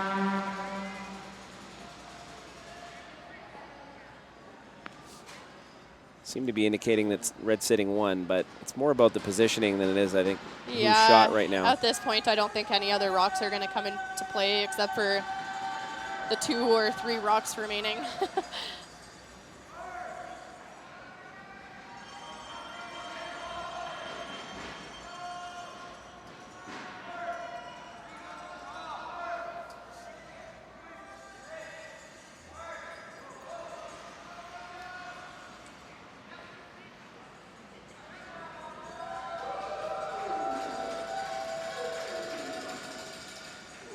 A nice shot here from Emily can set up a skipper's deuce for sure.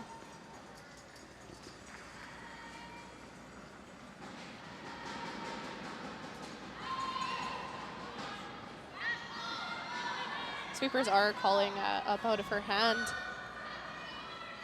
Gotta be careful though. Keep the line on this one.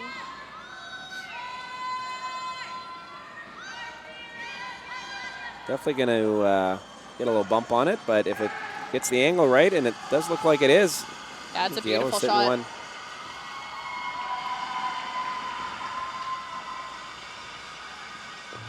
Now, if you're Lauren, what do you do here?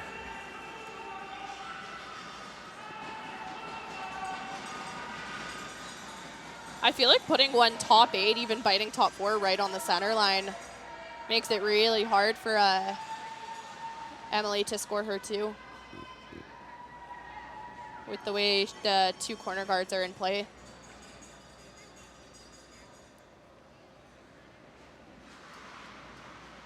Yeah, it's more about choking off the shot than it is trying to get this nestled up against the yellow stone. I think you're right. Yeah, exactly. I think as a skip, you have to always ask, how do they score there too? Mm-hmm. And then take away the easiest shot that they have.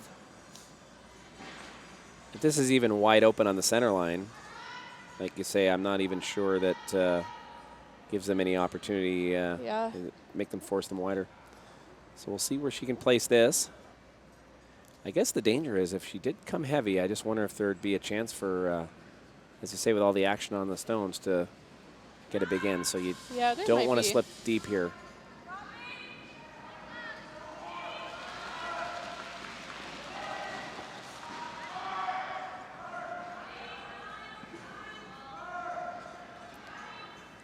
They are calling heavy. Might actually get a rub on the yellow, and I think yellow's still second shot, so a nose hit should secure 2 points for Ontario here.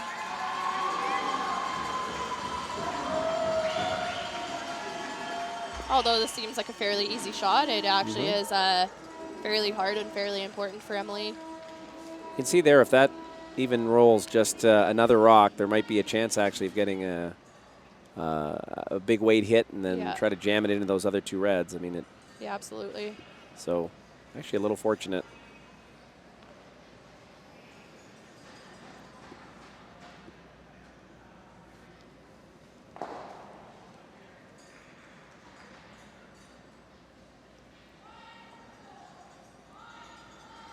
So Emily with a chance to tie it up for the first time since the first end. I think they did elect to play a control weight hit, so around that 10-second range. Sweepers are really working on it. Got to keep it there. And the shooter just spins out, and like you say, too much action on the rock and only 1 for Ontario, so 5-4 heading to 7.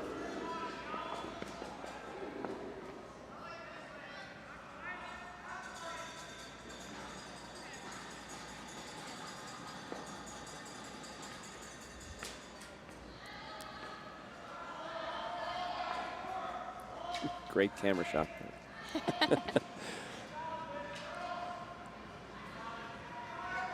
There's nothing like the emotion in junior curling. It seems like there's always a little bit more intensity. For you, is there the sense that there's an inevitability that one day you'll grow up and you won't be able to play at this level anymore, right? So is that what it is, or what did you find? I think also part of it is this is your first real lick at competitive curling and also playing teams from across different provinces. So it also might be just pressure, self-inflicted, that you want to do well at this event.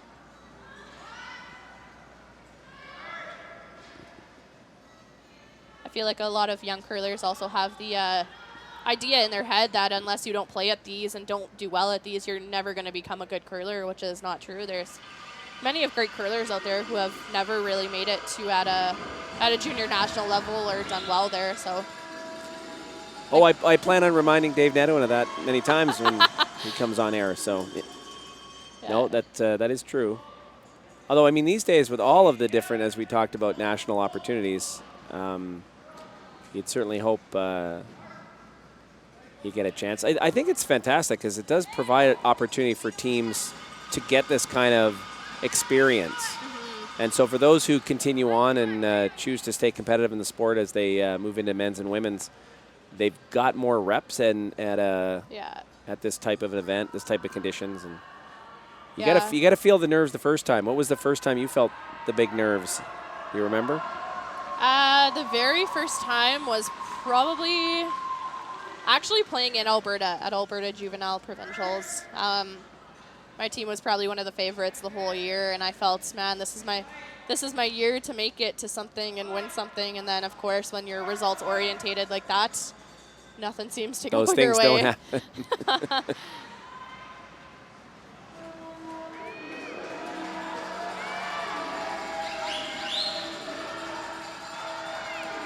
So not electing to play the double centers, instead going in around and attempting to... It's not terrible. I think forcing here is really important. Stealing is not necessarily necessary, I think. I think especially with the 5-rock rule, you score 2 points more often than you probably steal one.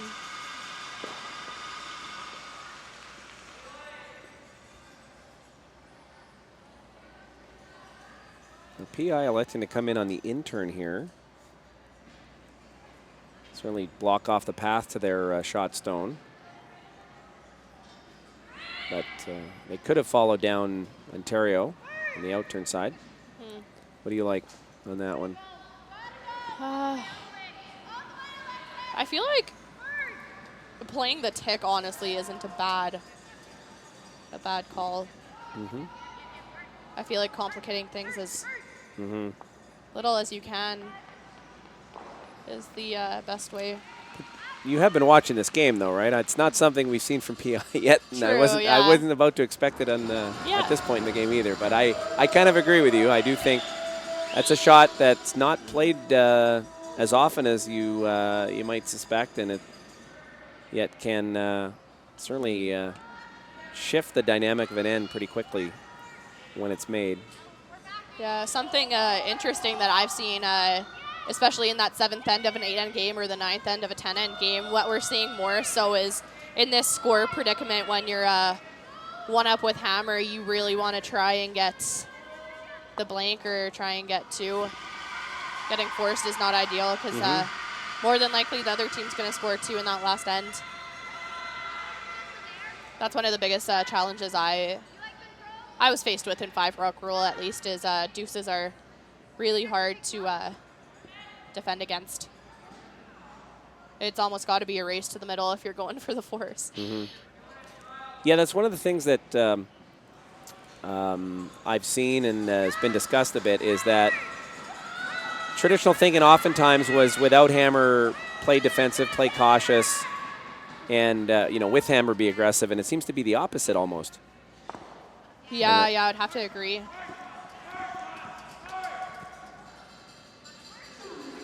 Well, guard removed.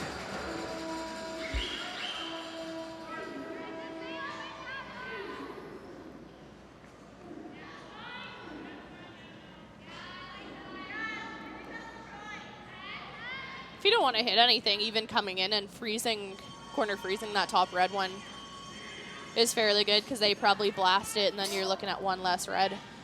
Yeah, just in general here, the fact there isn't a guard and it's still on only second stone. Yeah. Worst case, you're light with the freeze and you're a tight guard, and that's not terrible either. That's kind of what I was thinking. I like your thinking there. And definitely want to keep the shooter in play here if you can. And it looks like instead it'll spin out.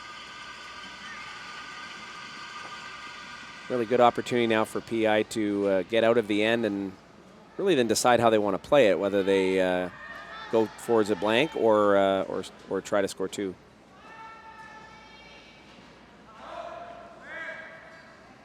Yeah, you definitely got to be careful with the shot. The jam definitely is in play, and if you do get the double, Ontario has a double right back at you, so I wouldn't be surprised if this end resulted in a blank.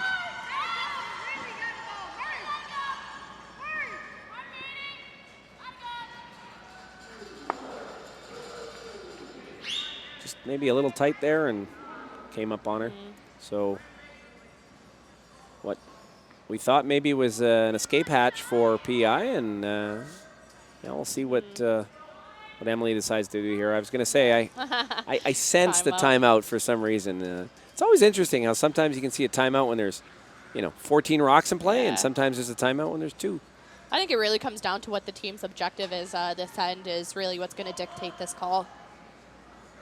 If they want to get away with the blank, I think the hit's the call, but if you really want to put some pressure on the force.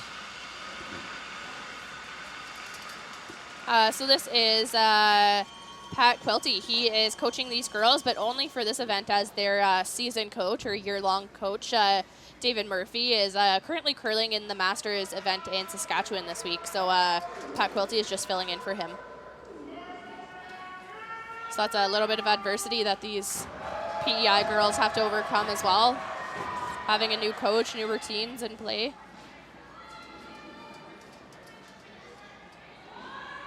Actually fortunate not to even get some action out of their own red stone there on that shot.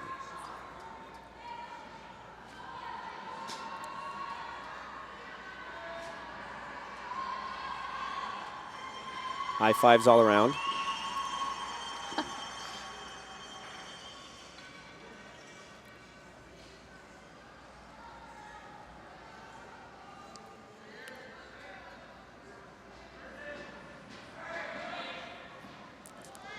I think they did call the guard.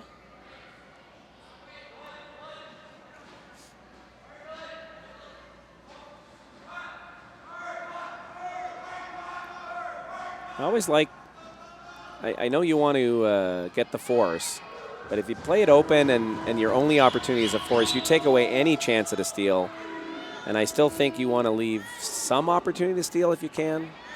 I agree, yeah. Certainly would be difficult to, at this point in the end, to try to hit and roll away. And I still think it would be a good chance for a blank at that with that choice. But yeah, very good shot here.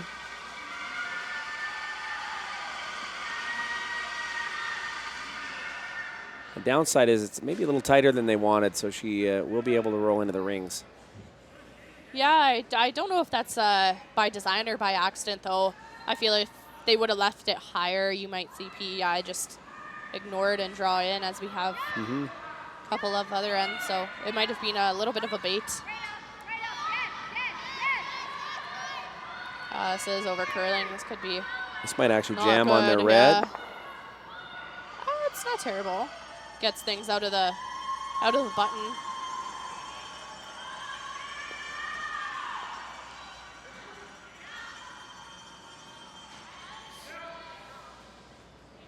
Now here's an interesting choice that she's going to play guard. I think right now they have the force locked up, though, so... Well, but I think the danger, though, is if you play the guard now, PI switches gears and tries a corner freeze. Now you're playing a corner guard all of a sudden.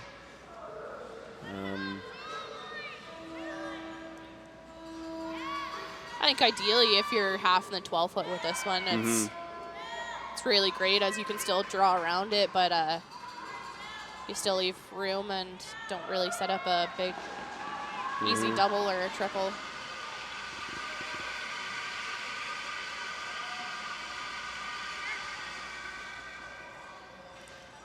I'll have to see on the overhead when we get a chance. Yeah, I can see that it's just above the tee line. They could even probably tap this little, depending if they get the line coming in. Yeah. So I think that guard did over curl from where they wanted it, though. I think they kind of wanted it in line with edge of the button, middle of 4-foot area.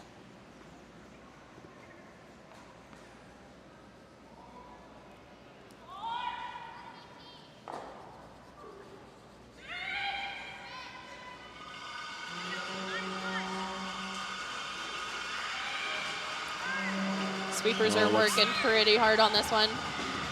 This looks like it's a little bit light. Yeah. Big window of opportunity is open for Ontario now.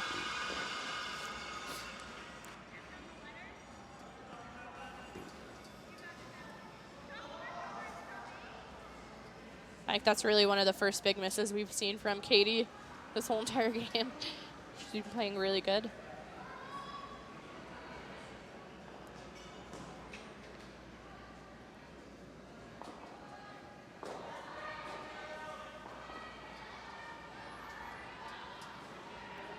Yeah, Ontario definitely in a position where they could put some pressure on Lauren's last shot, just as they did 2 ends ago.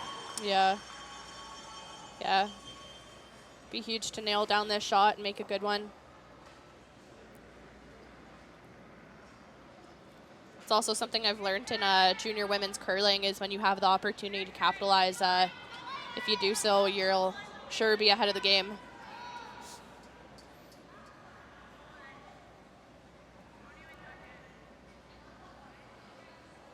They're not touching this one right now.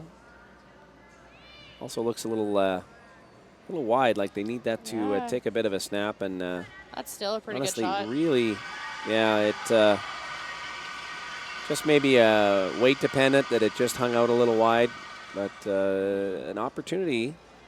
To me, it almost looked like they took maximum ice as well. You have so many guards over on that side that you don't necessarily have to be perfect behind the red. You can definitely over curl and pop out the other side.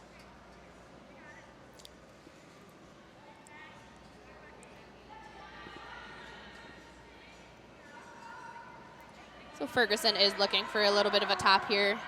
I think I heard her say she's wanting to play back 8 weights. And this broom looks pretty similar to what Emily just took on Team Ontario. What's interesting, I would like, do you want to move it far enough so that it, or do you actually want to just move it a little on this? It sounds like, as you say, she wants to move it quite a bit. Yeah, I think if you want to score your 2, you have to move it. So you definitely have a shot for 2. Well, there's a couple of thoughts. That's one scenario. The other thing is if you don't move it too far and your opponent tries to freeze on top of you, if you're one score depending how locked she up, plays it, you can actually be a catcher for your other for the other stone. But yeah, I think that's maybe a little less than she wanted, right, on that shot. So, and maybe more importantly that it just rolled a bit to the outside.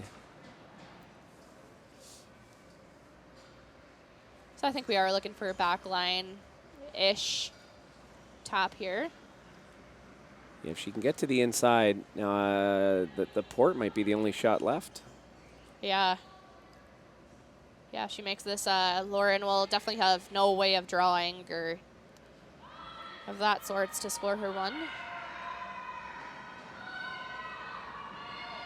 Again, big shot where Emily can really put the pressure on Team PEI.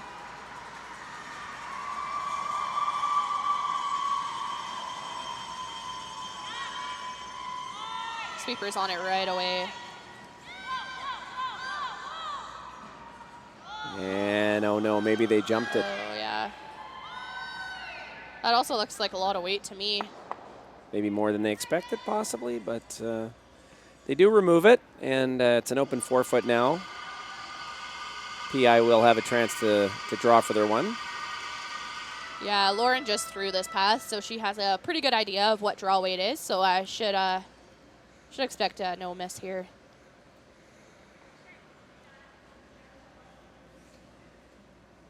What did we warn you about before? Ah, true. Careful with it. Careful. It's okay. I've caught myself a couple times too doing that. Well, the game's now clearing out here, so it's actually getting more eerily quiet. That almost might be more nerve-wracking. Yeah. Lauren's a really good young player. She definitely has a lot of years ahead of her. The sweepers are on this, and she looks pretty good. Does look pretty good. She looks pretty good to me, yeah.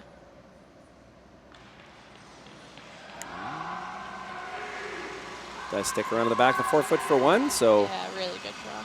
PI will be up 6-4 heading to the final end. Unless we get an extra.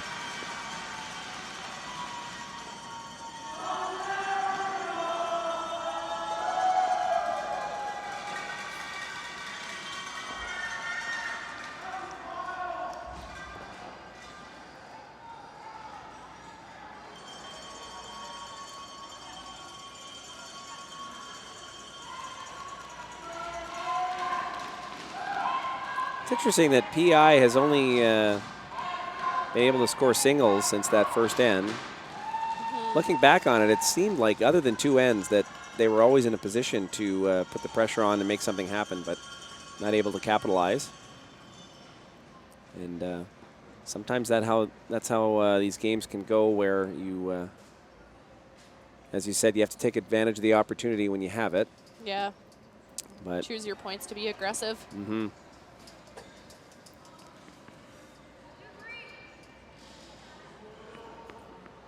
She did call to go tight. Mm-hmm. Well, that's another interesting dynamic of the 5-rock, is that in this position, it could change a little bit your thought and how you want to approach it. I definitely think that, and they've had that strategy all along, which is to force play into the middle, force play to the center. Yeah, totally. Has worked out for them thus far. This is going to almost curl into a corner guard, though, if it doesn't slow down. So a little longer than they wanted. We did see that in the second end as well. That intern guard over curled.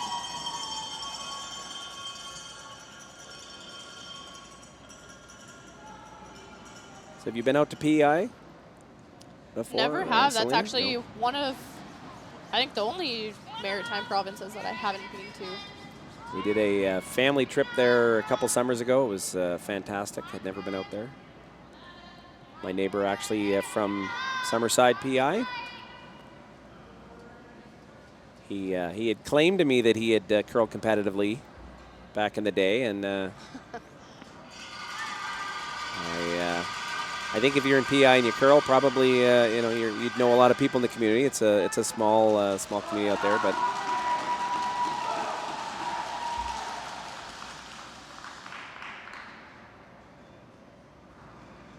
Something that's interesting to me is the dedication to the sport these young people have. A lot of them are honor students or principal roles, so either 80 or 90% above in their academics. So it's really amazing to see young athletes really thrive with the balance of athletics and academics.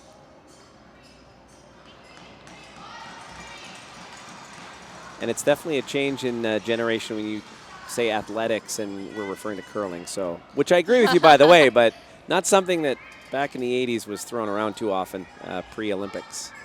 So it's definitely changed the concept behind the sport, all for the better, I think. Mm-hmm. I mean, no one's smoking out there. I don't know if you noticed that.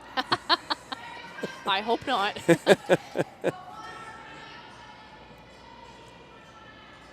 When I was actually in Russia at the Universiade Games, I think they were saying that curling is actually the top viewed sport in multi-sport games like that. It was amazing. One of the arenas was actually brand new, and it was probably hosted about 3,000 to 4,000 seats, and every single draw it was sold out. It was amazing to see. There's nothing worse when something is hosted in a big arena and it's so big that it looks like it's completely empty and there's not one spectator. Well, it's a fantastic shot. Once again, the battle of the leads here, and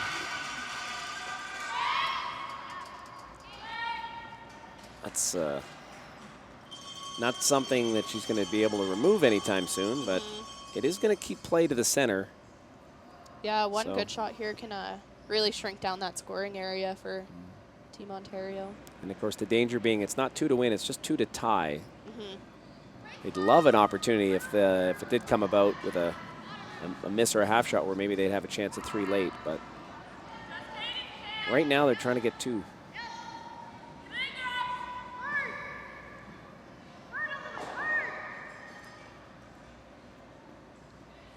And a little light on that attempt.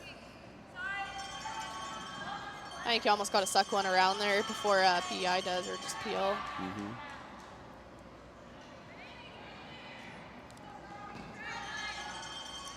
I think she's faced with a I'm not sure decision. It's one of those kind of either or shots. How do I want the next few shots to play out? I don't know. I'd be scared with that many centers in play, getting boxed out. Well, and particularly when it's the opponent's color. Yeah. Especially since you know that that's going to be where PEI calls. Well, and that's the thing. I mean, you can come around the corner here, but I don't think Lauren's going anywhere near that corner guard anyway after this shot. So in some ways, you know, even though she missed the draw, she came light. It's still a dangerous shot. Yeah, and, I know. Actually, the best thing here would have been to maybe if they can just rub that. I almost would have. It wouldn't have been a bad idea even to maybe try for that. So. That or leave that rock poking out, half a rock, and try and fade her into playing that hits. Now, having said all that, if you can get a couple extra yellows in there, you know, and now you start thinking about 3. So you might be increasing risk of this now. But and I see it. Yeah. A timeout from the bench. PI is trying to call a timeout. An attempt for a timeout at the bench, and oh no! Oh, they noticed. Here we go. And Pat Quilty will come out, the step-in coach for David Murphy. Was he not allowed to yell? Because I'm just wondering if at some point I would be hollering.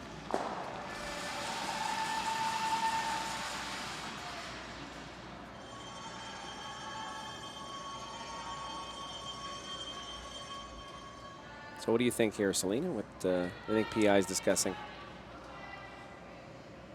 From what they're pointing at, I think they're pointing at that top red rock, biting the top 12. You can probably almost get to that to tap it, but I honestly do still think that in-turn draw is there.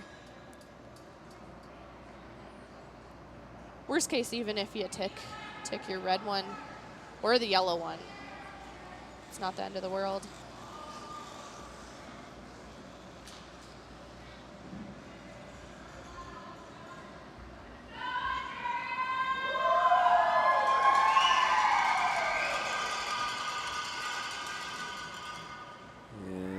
Going to play here. Almost looks like they're playing the run back with that ice. It doesn't look like a crazy amount of ice to me.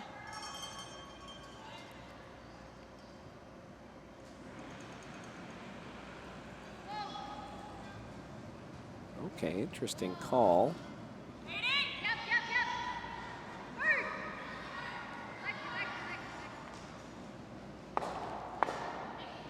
Was the danger of that shot.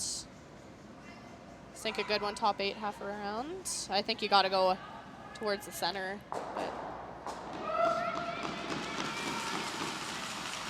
even if you come with the wide out turn, I think that's still a pretty good result.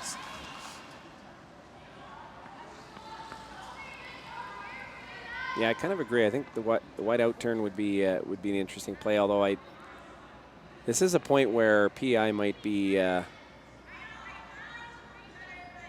playing with fire a little bit and might just go all in. Yeah, exactly.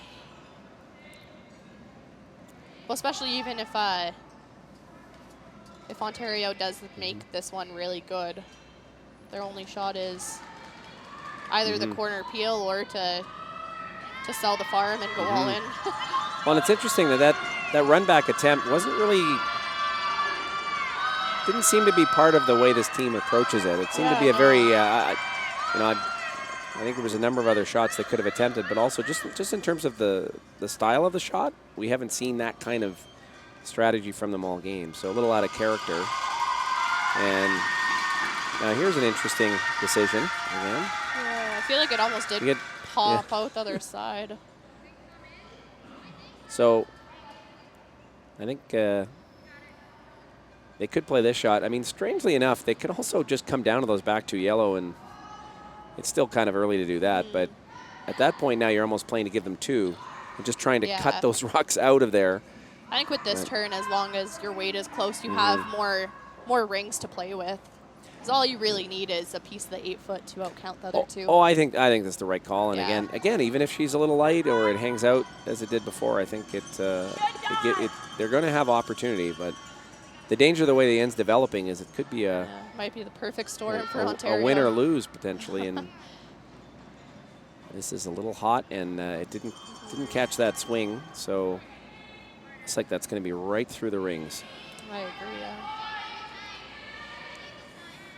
Big opportunity for Ontario to capitalize here. If they can sink one good top 8, that's a really good shot. In all reality, even if they're a quarter open or half open, it's fairly decent. Well, and depending where it's placed, you might almost want to be partially open. Yeah, exactly. I think the biggest thing on this shot is just the weight control to make sure you're no deeper than top 4. Really anywhere in the rings.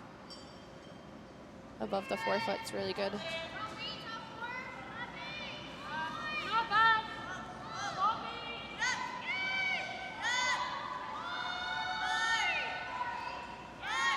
There is a spot here where it just starts to go on them. This might actually hit the front red.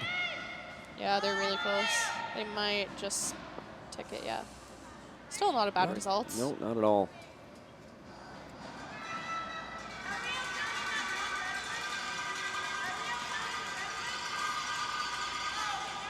This is Katie's last shot. And on third's final, it's getting a little late in the end.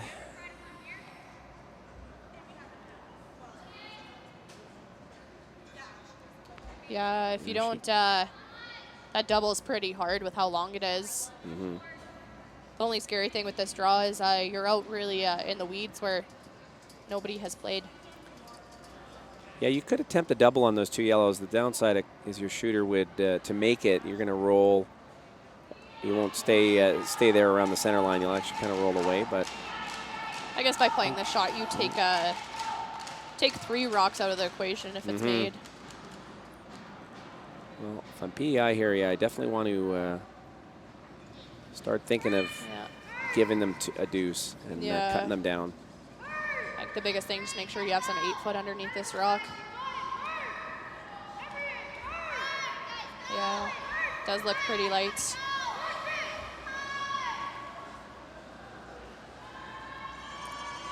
Really just got to try and get at least enough of a rub. Okay, that's at least something they might be able to play with afterwards. If that had actually been any shorter and staggered there, that would have really been difficult to do anything with later. So.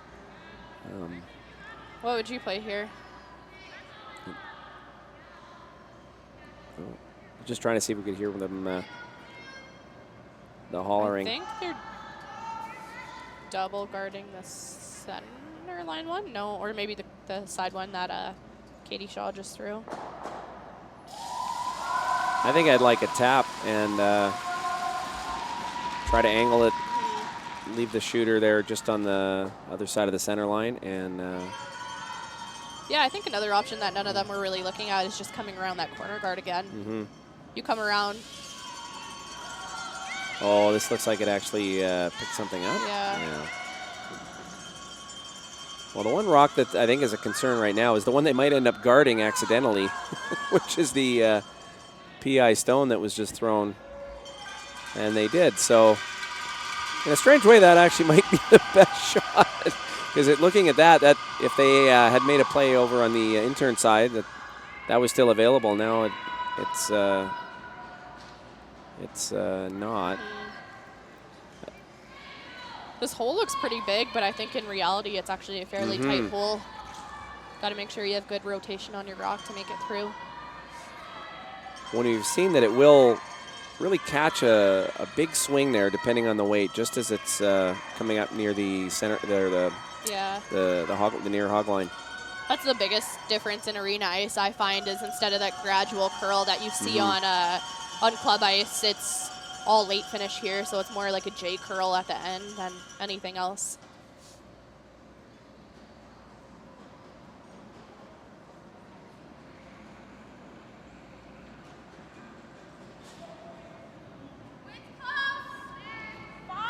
You can see she was aiming well past that corner guard, and line looks pretty good. Yeah, I think they need to be careful. As long as you're by that top one, you don't really need to curl. No, it looks like when she came out, she actually had quite a bit of weight, but it ended up being light, and they watched it for quite a while, so I don't know if they were concerned about the line early or just misjudged. Yeah, but I'm not sure. I'm not even sure if that intern port is there. It's really tight.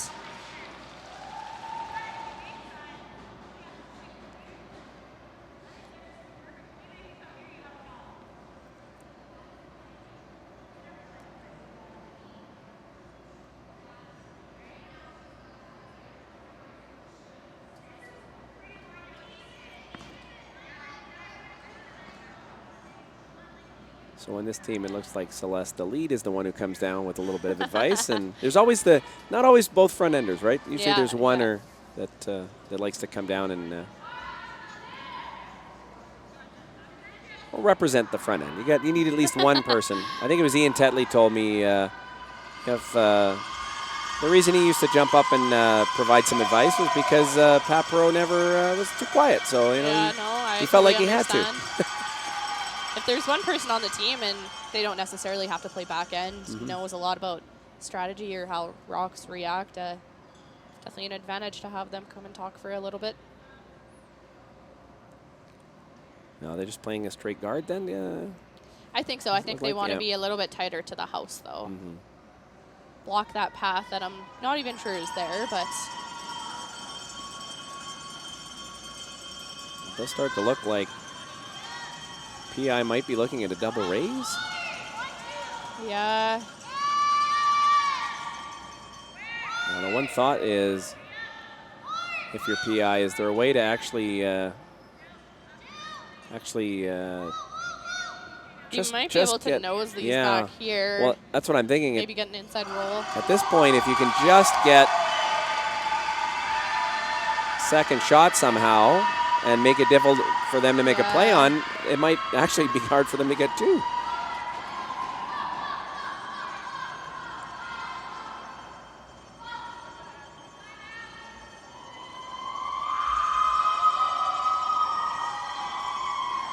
Yeah, it seemed like Ontario was really focused on trying to thwart any attempt by Lauren to make a play to the center, but they forgot that maybe they're not sitting two, and they might actually still have to score two before this end is over at least. So it'd be interesting to see. Right now, there's no great way of cutting anything down or drawing anywhere.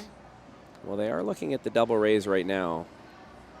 That, or if you ever can take enough ice, I think you can draw with either the wide out turn or the wide in turn now, as long as you have 8 foot underneath it. So this is how we got here. We had Heavy on that draw. And then light on the come-around attempt by PEI earlier. And then this rock picked and actually ended up being a good result for Ontario as it blocked off what could have been a potential tap back.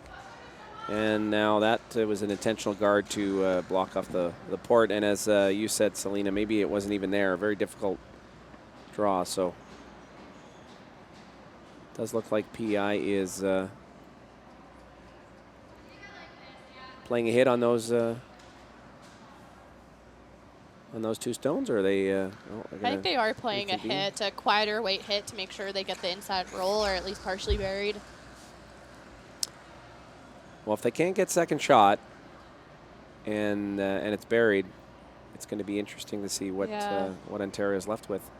Well, with those way those two rocks are overlapped, pretty much anywhere you hit it, both of them are flying. Now Ontario will have a fairly simple tap on the red to yellow at the top of the rings. It looks like it would be they could play various weight and at least get their two. What this would do is make it very difficult if Ontario should try to get three, and then that would send this game into an extra end.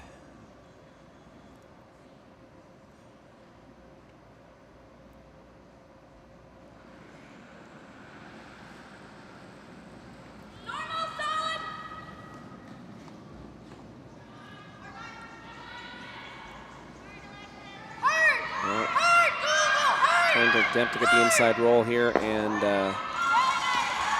does force Ontario to throw the last one here. So stay for the win and just get rid of it for the tie.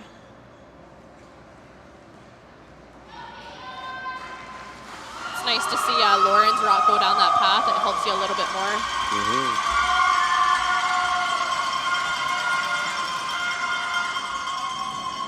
I think they just did want to get a little inside roll, and they would have made it really difficult.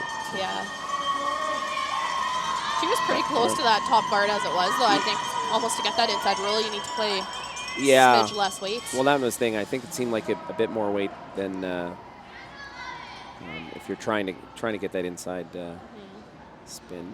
As expected, though, it's a high-pressure shot. You always throw a little bit more than what you want to.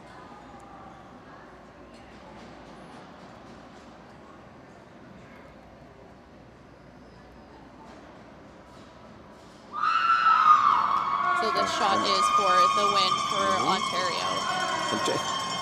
Just as Emily was coming out with her final stone, we heard some cheering in the background. I don't know if that was for this game, but they're trying to get some movement on here with the broom, but actually it's going to roll out, and we've got a tie game with an extra end. So overtime for us. Some disappointment, but still a chance to steal in the final end, and Ontario could take this game. But it's been an interesting one for sure so far. It sure has.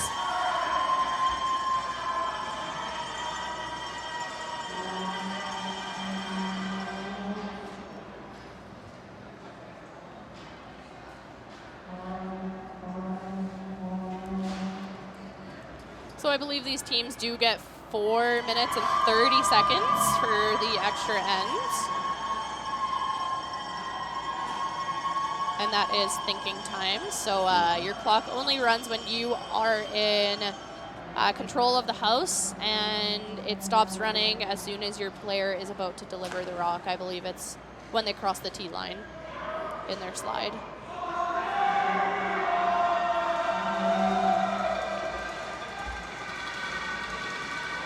So that shows how we got here. A deuce by Ontario in the 8th end. With a unfortunate rollout, but still alive. It was a difficult spot on the ice, and I don't think there was any guarantee of trying to make that hit. It's certainly been some spots where it's not curled as much as they would have expected. Yeah, I think maybe the skip might have been sliding a bit tight, because out of her hand I saw her try and set it a little bit outwards and may have overcorrected just a little bit, but that's definitely the way to miss it if you are going to miss it, is on the under curl. So we get to see our leads do battle again here, and I am interested to see if PEI chooses to come around or if they actually play the tick shot. Oh, and they are going to attempt the tick.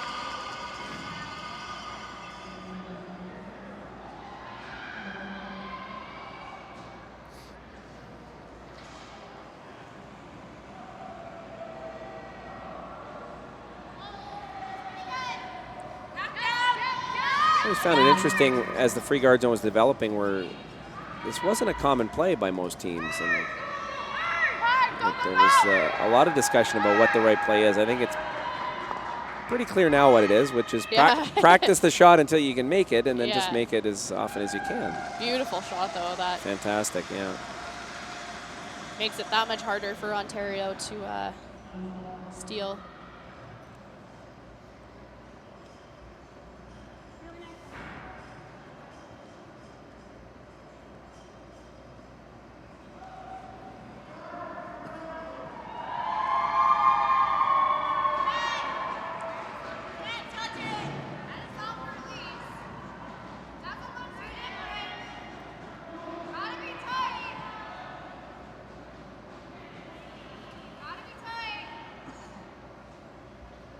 This is something I always hated as a player. You're lashing out on the ice. Everybody sticking around to watch you. The rink is dead quiet.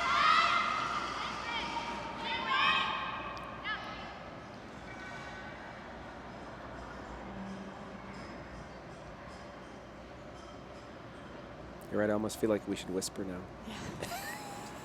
Yeah. Time to do the golf commentary.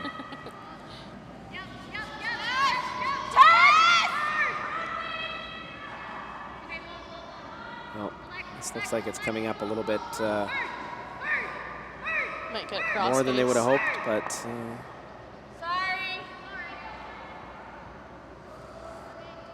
so unable to make the tick shot on the second one. Now we have a red center guard, and shot stone in the forefoot is belonging to Ontario. Yeah, you get another guard up there, and definitely sets up some excitement.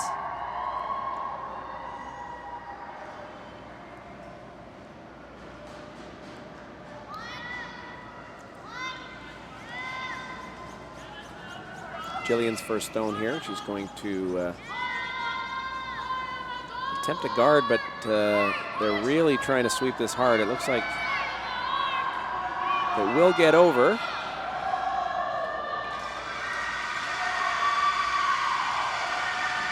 Maybe a little more curl than they were hoping for, but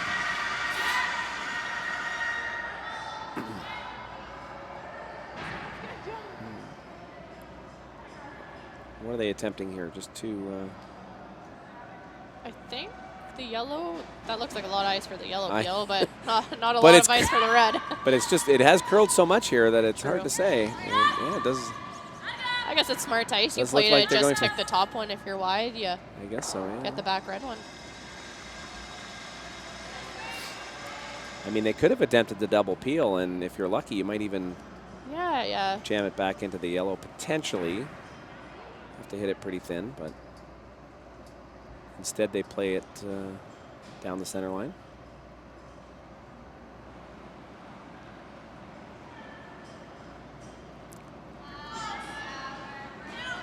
Still see a lot of focus on these young players, though.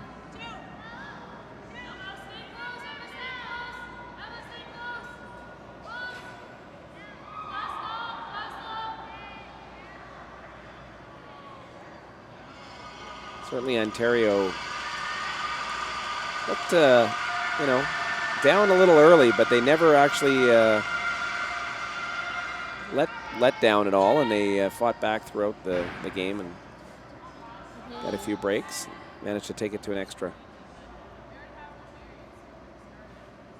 Now she will attempt the double peel in this.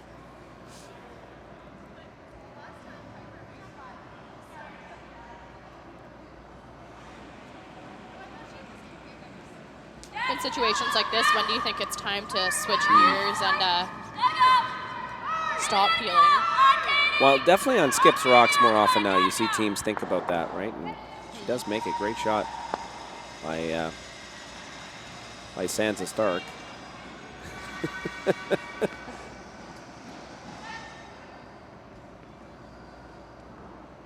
Yeah, really great team shot all around. Brushing, line calling, throwing.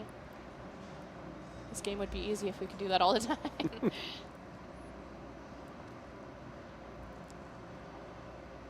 I never thought of that. We should have been playing which Game of Thrones character do they most resemble. Of course, they're all underage, so they wouldn't probably be watching that show, I assume. Hopefully not.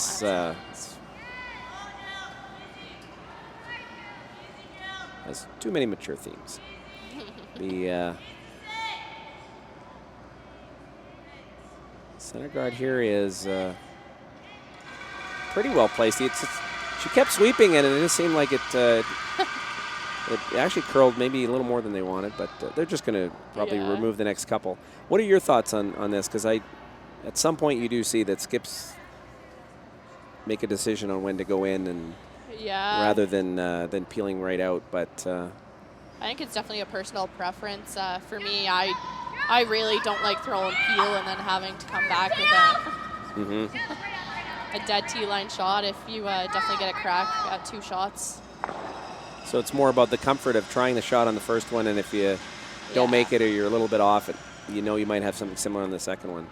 Yeah, I think the only thing to be aware of is to actually be close with your first one if you don't think you can or haven't thrown a draw in a while and don't really have any idea. On your first, I think you elect to play the peel, but if you have a fairly good idea.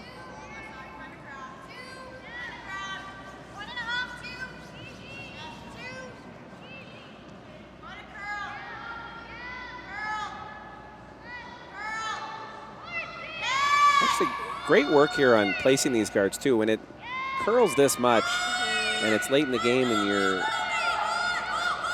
judging the weight, it's another really good guard.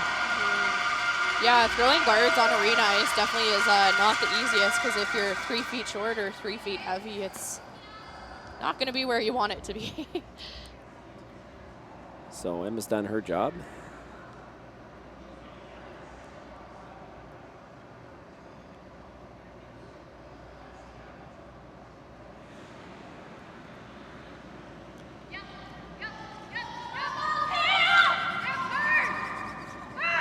So a fun fact about Katie, she is actually a painter and loves to do makeup.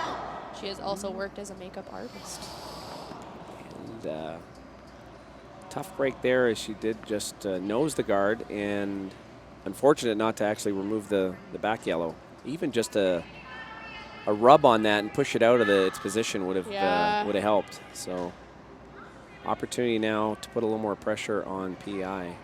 Those are the worst kind of shots to miss like that. Could have placed a piece of paper between there maybe, but not a thick one. And Ontario did call a timeout. You get 1 extra timeout and an extra end, and no timeouts carry over in the extra end. You just get 1.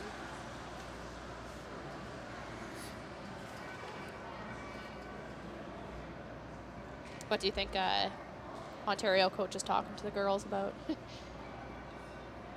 As much as anything, it was an opportunity maybe just to pause briefly and kind of think about the next couple of shots as well. Yeah, totally. It's really about the key is you only have to steal 1, so there's no need to get too aggressive. It's really about one of those moments too where what are you going to leave your opponent and what do you think she'll play? Yeah, exactly. I guess it depends if you want to leave her a draw or a hit. Depends on this rock placement. There's a lot of ways to leave her a double peel, but will she play a double peel? And that's I think that's one of the considerations there, and where you might want to put this. Like, as good as that Ontario Stone is, it is off the button, And an in-turn draw still may be available in a little later, in a couple more shots. But did they mention what they're going to try here? I think they said a guard, but I'm not sure the exact placement of it. Kind of where her broom was, it kind of seemed like she wanted it just off center. Certainly tight to the house. Certainly way out there. Yeah. You also have to be careful not to slip deep, because slipping deep does leave her a double. With this ice, at least. Well, it is one of those points, and maybe they discussed that in the timeout. What shot do they want to leave Lauren with on her last one? And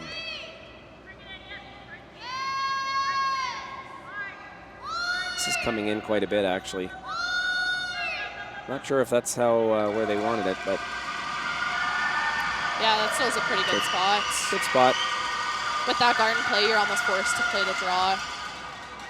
Now, are they actually looking at an out turn here and to see if they could actually move that off? I don't know if I love that, just because you don't really get a great angle, even if you do tap it. Well, and the other situation is you may be playing that in-turn draw on your final stone. Well, yeah, that's kind of my thing. I think you're going to be playing that in-turn draw cold turkey no matter what, so. Maybe try at it now, but see what they do here. I'm trying to recall how much it will snap up here at the end. I think this side is actually a fair bit straighter than the in-turner. At least that's how it's been looking with the ice that they've been giving. To get to center, you haven't really seen anything outside mid-12. Whereas on that side, they were taking mid-12 to cross center. I mean, if they do have perfect weight and they get the right line, this could be a fantastic shot. Absolutely, yeah. It looks like they just lost it. I don't know what happened there, and it. Yeah. Seemed to jump on them because they. The kiss of death. At first, well, no, and at first, right? They appear to have a really good line, so it almost. Yeah. Really took a jump right there. Play it too perfect. Because I think almost if you get really close to that top red, you're going to be crashing on that yellow. You might crash on the yellow. You're right. You needed to miss it even a little bit. But, yeah. Looked like she had the right weight for it. So they're going to replace that stone. Yeah, I think they're just aiming to get some kind of guard up there to take away that same shot to force that in-turn draw.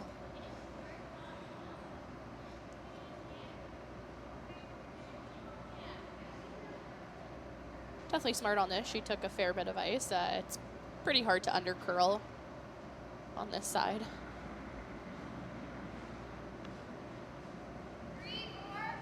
Even leaving a hole, she's picking that rock, and you still have a side yellow one.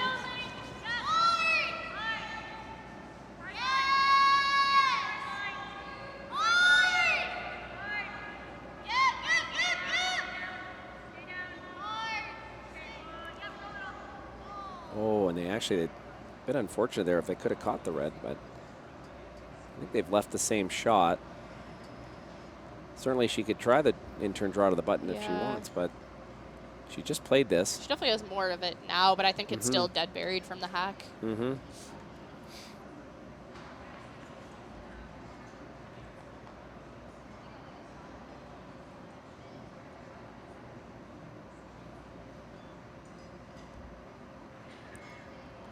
So based on where Emily's guard ended up, they would have almost been having a standing on the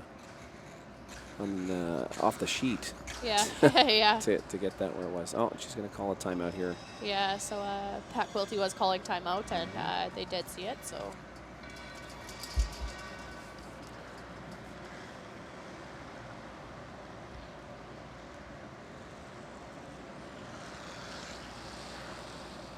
I think it's really whatever Lauren Ferguson feels comfortable with on this shot.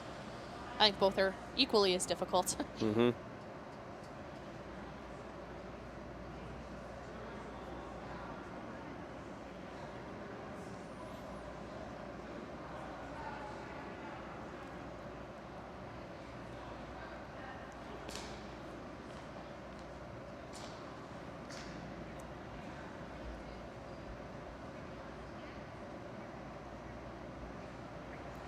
Okay, I guess she could throw it before the other team gets to the other end, or I'm not sure. She seems almost ready to go.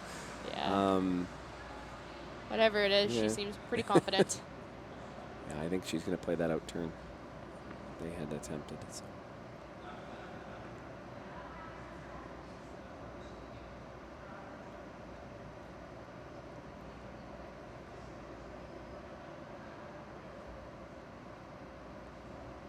Final shot.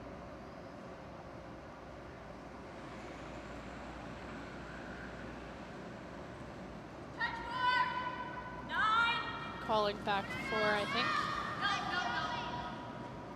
Does look a little bit heavy to me. Yeah, they're calling up. It's just not taking the same swing as it did on that on her first shot. So. Yeah, I think it was just more weight than anything else. Little weight wide, and Ontario will win 7-6. The stolen point. So now, because of that win, there is a log jam with a lot of teams at 3 and 3.